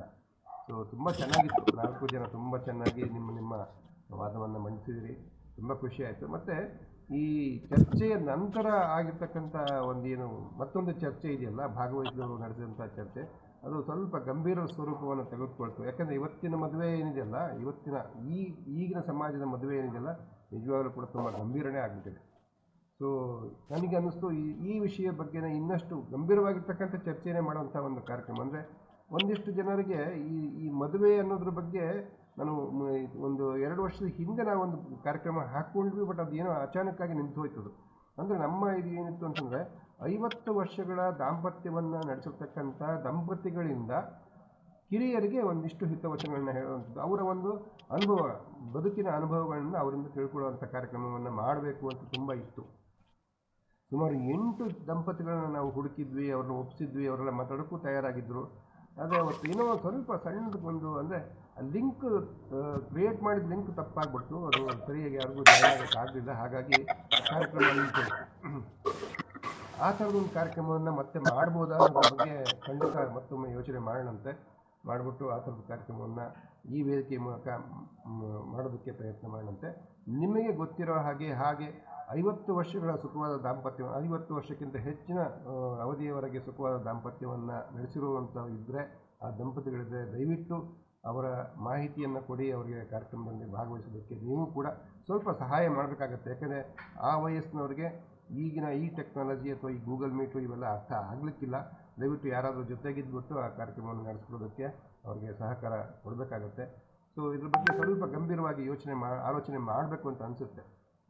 ಮತ್ತು ಇವತ್ತಿನ ಕಾರ್ಯಕ್ರಮದಲ್ಲಿ ಭಾಗವಹಿಸಿದವರು 98% ಕೂಡ ಎಲ್ಲರೂ ವಿವಾಹಿತರೇ ಇದ್ದಾರೆ. ಹಾಗಾಗಿ ಇದು ಎಲ್ಲರೂ ಒಪ್ಕೊಂಡ್ಬಿಟ್ಟಿದ್ದೀವಿ, ಅದನ್ನು ಜೀವನ ನಡೆಸ್ಕೊಂಡು ಬಂದಿದ್ದೀವಿ. ಸೊ ಇದು ಚರ್ಚೆ ಏನಿದೆಯಲ್ಲ, ಇದು ಒಂದು ಮನೋರಂಜನೆಗಾಗಿ ಮಾಡಿರುವಂಥ ಚರ್ಚೆ ಅಂತ ಎಲ್ಲರಿಗೂ ಅರ್ಥ ಆಗಿದೆ. ಅದನ್ನ ಹೊರತಾಗಿ ಇನ್ನು ನಮ್ಮ ಜವಾಬ್ದಾರಿ ಏನಿದೆ ಅಂತಂದರೆ, ಈಗಾಗಲೇ ಕೆಲವರೆಲ್ಲ ಅದನ್ನ ಹೇಳಿದ್ರು ಕೂಡ, ತಮ್ಮ ಮಾತುಗಳಲ್ಲಿ ಅದನ್ನ ಹೇಳಿದ್ರು ಕೂಡ, ಮುಂದಿನ ಪೀಳಿಗೆಗೆ ಮದುವೆಯ ಬಗ್ಗೆ ಒಂದು ಗಂಭೀರವಾಗಿರ್ತಕ್ಕಂಥ ಒಂದು ಮೆಸೇಜನ್ನು ಕೊಡಬೇಕು. ಮದುವೆ ಅಂದರೆ ಏನು ಅನ್ನೋದನ್ನ ಅರ್ಥ ಮಾಡಿಸ್ಬೇಕು ಅನ್ನೋದು ಒಂದು ಕಳಕಳಿ, ಆ ಒಂದು ಜವಾಬ್ದಾರಿ ಕೂಡ ಈ ಹಿರಿಯರ ಮೇಲೆ ಇರುತ್ತೆ. ಅದನ್ನು ಕೂಡ ಗಮನದಲ್ಲಿಟ್ಕೊಂಡು ಮುಂದೆ ಒಂದು ಕಾರ್ಯಕ್ರಮವನ್ನು ಮಾಡ್ಬೋದು ಅಂತ ಅನಿಸುತ್ತೆ. ಸೊ ದಯವಿಟ್ಟು ನಿಮ್ಮ ಸಲಹೆ ಸೂಚನೆ ಅಥವಾ ಎಲ್ಲವಕ್ಕೂ ಅವಕಾಶ ಇರುತ್ತೆ, ಸ್ವಾಗತ ಇರುತ್ತೆ. ಮತ್ತು ಭಾಗವಹಿಸಿದ್ದಕ್ಕೆ ಎಲ್ಲರಿಗೂ ಧನ್ಯವಾದಗಳನ್ನು ಅರ್ಪಿಸ್ತೀನಿ. ಮತ್ತು ಜಗನ್ನಾಥ್ ಅವರು ಕಾರ್ಯಕ್ರಮವನ್ನು ತುಂಬ ಚೆನ್ನಾಗಿ ನಿರೂಪಿಸಿದರು, ತುಂಬ ಖುಷಿಯಾಯಿತು. ಇವತ್ತು ನನಗೆ ಬಹಳ ಖುಷಿಯಾಗಿತ್ತು ಅಂತಂದರೆ, ಡಾಕ್ಟರ್ ಬಸವರಾಜ ಬೆಣ್ಣಿ ಅವರು ಸಾಕಷ್ಟು ಬಿಡುವನ್ನು ಮಾಡಿಕೊಂಡು ಈ ಕಾರ್ಯಕ್ರಮದಲ್ಲಿ ಭಾಗವಹಿಸಿ, ನಾನು ಅವ್ರಿಗೆ ಎಷ್ಟೋ ಸರ್ತಿ ಹೇಳಿದ್ದೆ, ನಮ್ಮ ಗ್ರೂಪ್ನವ್ರಿಗೆ ಒಂದು ಹಾಸ್ಯ ಕಾರ್ಯಕ್ರಮ ಮಾಡಿಕೊಡಿ ಅಂತ ಹೇಳಿದ್ದೆ. ಬಟ್ ಅವರು ಬ್ಯುಸಿಯಾಗಿರ್ತಾರೆ, ಹಾಗಾಗಿ ನನಗೂ ಅವ್ರನ್ನ ಕೇಳೋದಕ್ಕೆ ಆಗಿಲ್ಲ. ಬಟ್ ಇವತ್ತು ಅವರಾಗಿ ಈ ಕಾರ್ಯಕ್ರಮಕ್ಕೆ ಬಂದು ಸಾಕಷ್ಟು ವಿಷಯಗಳನ್ನ ಮತ್ತು ಹಾಸ್ಯ ಪ್ರಸಂಗಗಳನ್ನು ನಮ್ಮೊಂದಿಗೆ ಹಂಚಿಕೊಂಡಿದ್ದಾರೆ. ಅವರಿಗೂ ಕೂಡ ವಿಶೇಷವಾಗಿರ್ತಕ್ಕಂಥ ಧನ್ಯವಾದಗಳನ್ನು ಅರ್ಪಿಸ್ತೀನಿ. ಮತ್ತು ವೆಂಕಟೇಶ್ ಮೂರ್ತಿಯವರು ಮದುವೆಯ ಬಗ್ಗೆ ತುಂಬ ಗಂಭೀರವಾಗಿರ್ತಕ್ಕಂಥ ಕೆಲವು ವಿಷಯಗಳನ್ನ ಹೇಳಿದ್ದಾರೆ. ಡಾಕ್ಟರ್ ಮಹೇಶ್ವರಪ್ಪ ಅವರು, ಕಾರ್ತಿಕೇಯನವರು, ನಂತರಾವ್ ಅವರು, ತುಂಬ ಜನ ಮಾತಾಡಿದ್ದಾರೆ. ಅವರೆಲ್ಲರಿಗೂ ಕೂಡ ನಾನು ವಿಶೇಷವಾಗಿರ್ತಕ್ಕಂಥ ಧನ್ಯವಾದಗಳನ್ನು ಅರ್ಪಿಸ್ತೀನಿ. ಮತ್ತೊಮ್ಮೆ ಎಲ್ಲರಿಗೂ ಈ ಕಾರ್ಯಕ್ರಮದಲ್ಲಿ ಭಾಗವಹಿಸಿರ್ತಕ್ಕಂಥವ್ರಿಗೆ ಮತ್ತು ವೀಕ್ಷಿಸಿದವ್ರಿಗೆ ಮತ್ತು ತಮ್ಮ ಅಭಿಪ್ರಾಯಗಳನ್ನ ಹಂಚಿಕೊಂಡವ್ರಿಗೆ ಎಲ್ಲರಿಗೂ ಮತ್ತೊಮ್ಮೆ ಧನ್ಯವಾದಗಳನ್ನು ಅರ್ಪಿಸ್ತೀನಿ. ಇವತ್ತಿನ ಇಡೀ ಕಾರ್ಯಕ್ರಮ ಈ ಸ್ಕ್ರೀನ್ ರೆಕಾರ್ಡಿಂಗ್ ಆಗಿದೆ. ಇದನ್ನು ನಾನು ಲಿಂಕನ್ನು ಶೇರ್ ಮಾಡ್ತೀನಿ. ಇದು ತುಂಬ ಅಂದರೆ ಬೇರೆಯವರಿಗೂ ತೋರಿಸುವಂಥ ಕಾರ್ಯಕ್ರಮ, ಕೇಳಿಸುವಂಥ ಕಾರ್ಯಕ್ರಮ. ಹಾಗಾಗಿ ಇದು ಖಂಡಿತವಾಗಿ ಎಲ್ಲರಿಗೂ ಇದನ್ನು ಹಂಚ್ತೀನಿ. ಈ ಲಿಂಕನ್ನು ನಾನು ಶೇರ್ ಮಾಡ್ತೀನಂತೆ. ಮತ್ತೊಮ್ಮೆ ಎಲ್ಲರಿಗೂ ಧನ್ಯವಾದಗಳನ್ನು ಅರ್ಪಿಸ್ತಾ ಇವತ್ತಿನ ಕಾರ್ಯಕ್ರಮವನ್ನು ಇಲ್ಲಿಗೆ ಮುಗಿಸೋಣಂತೆ. ಹಾಗಾಗಲೇ 2 ತಾಸಿನ ಸುದೀರ್ಘ ಕಾರ್ಯಕ್ರಮ ಈಗ ನಡೆದಿದೆ. ಹಾಗಾಗಿ ಇಲ್ಲಿಗೆ ಇದನ್ನು ಮುಕ್ತಾಯ ಮಾಡೋಣ ಅಂತ ಹೇಳ್ತಾ ಭಾಗವಹಿಸಿರ್ತಕ್ಕಂಥ ಎಲ್ಲರಿಗೂ ಧನ್ಯವಾದಗಳನ್ನು ತಿಳಿಸ್ತಾ ಎಲ್ಲರಿಗೂ ಶುಭರಾತ್ರಿ. ನಮಸ್ಕಾರ.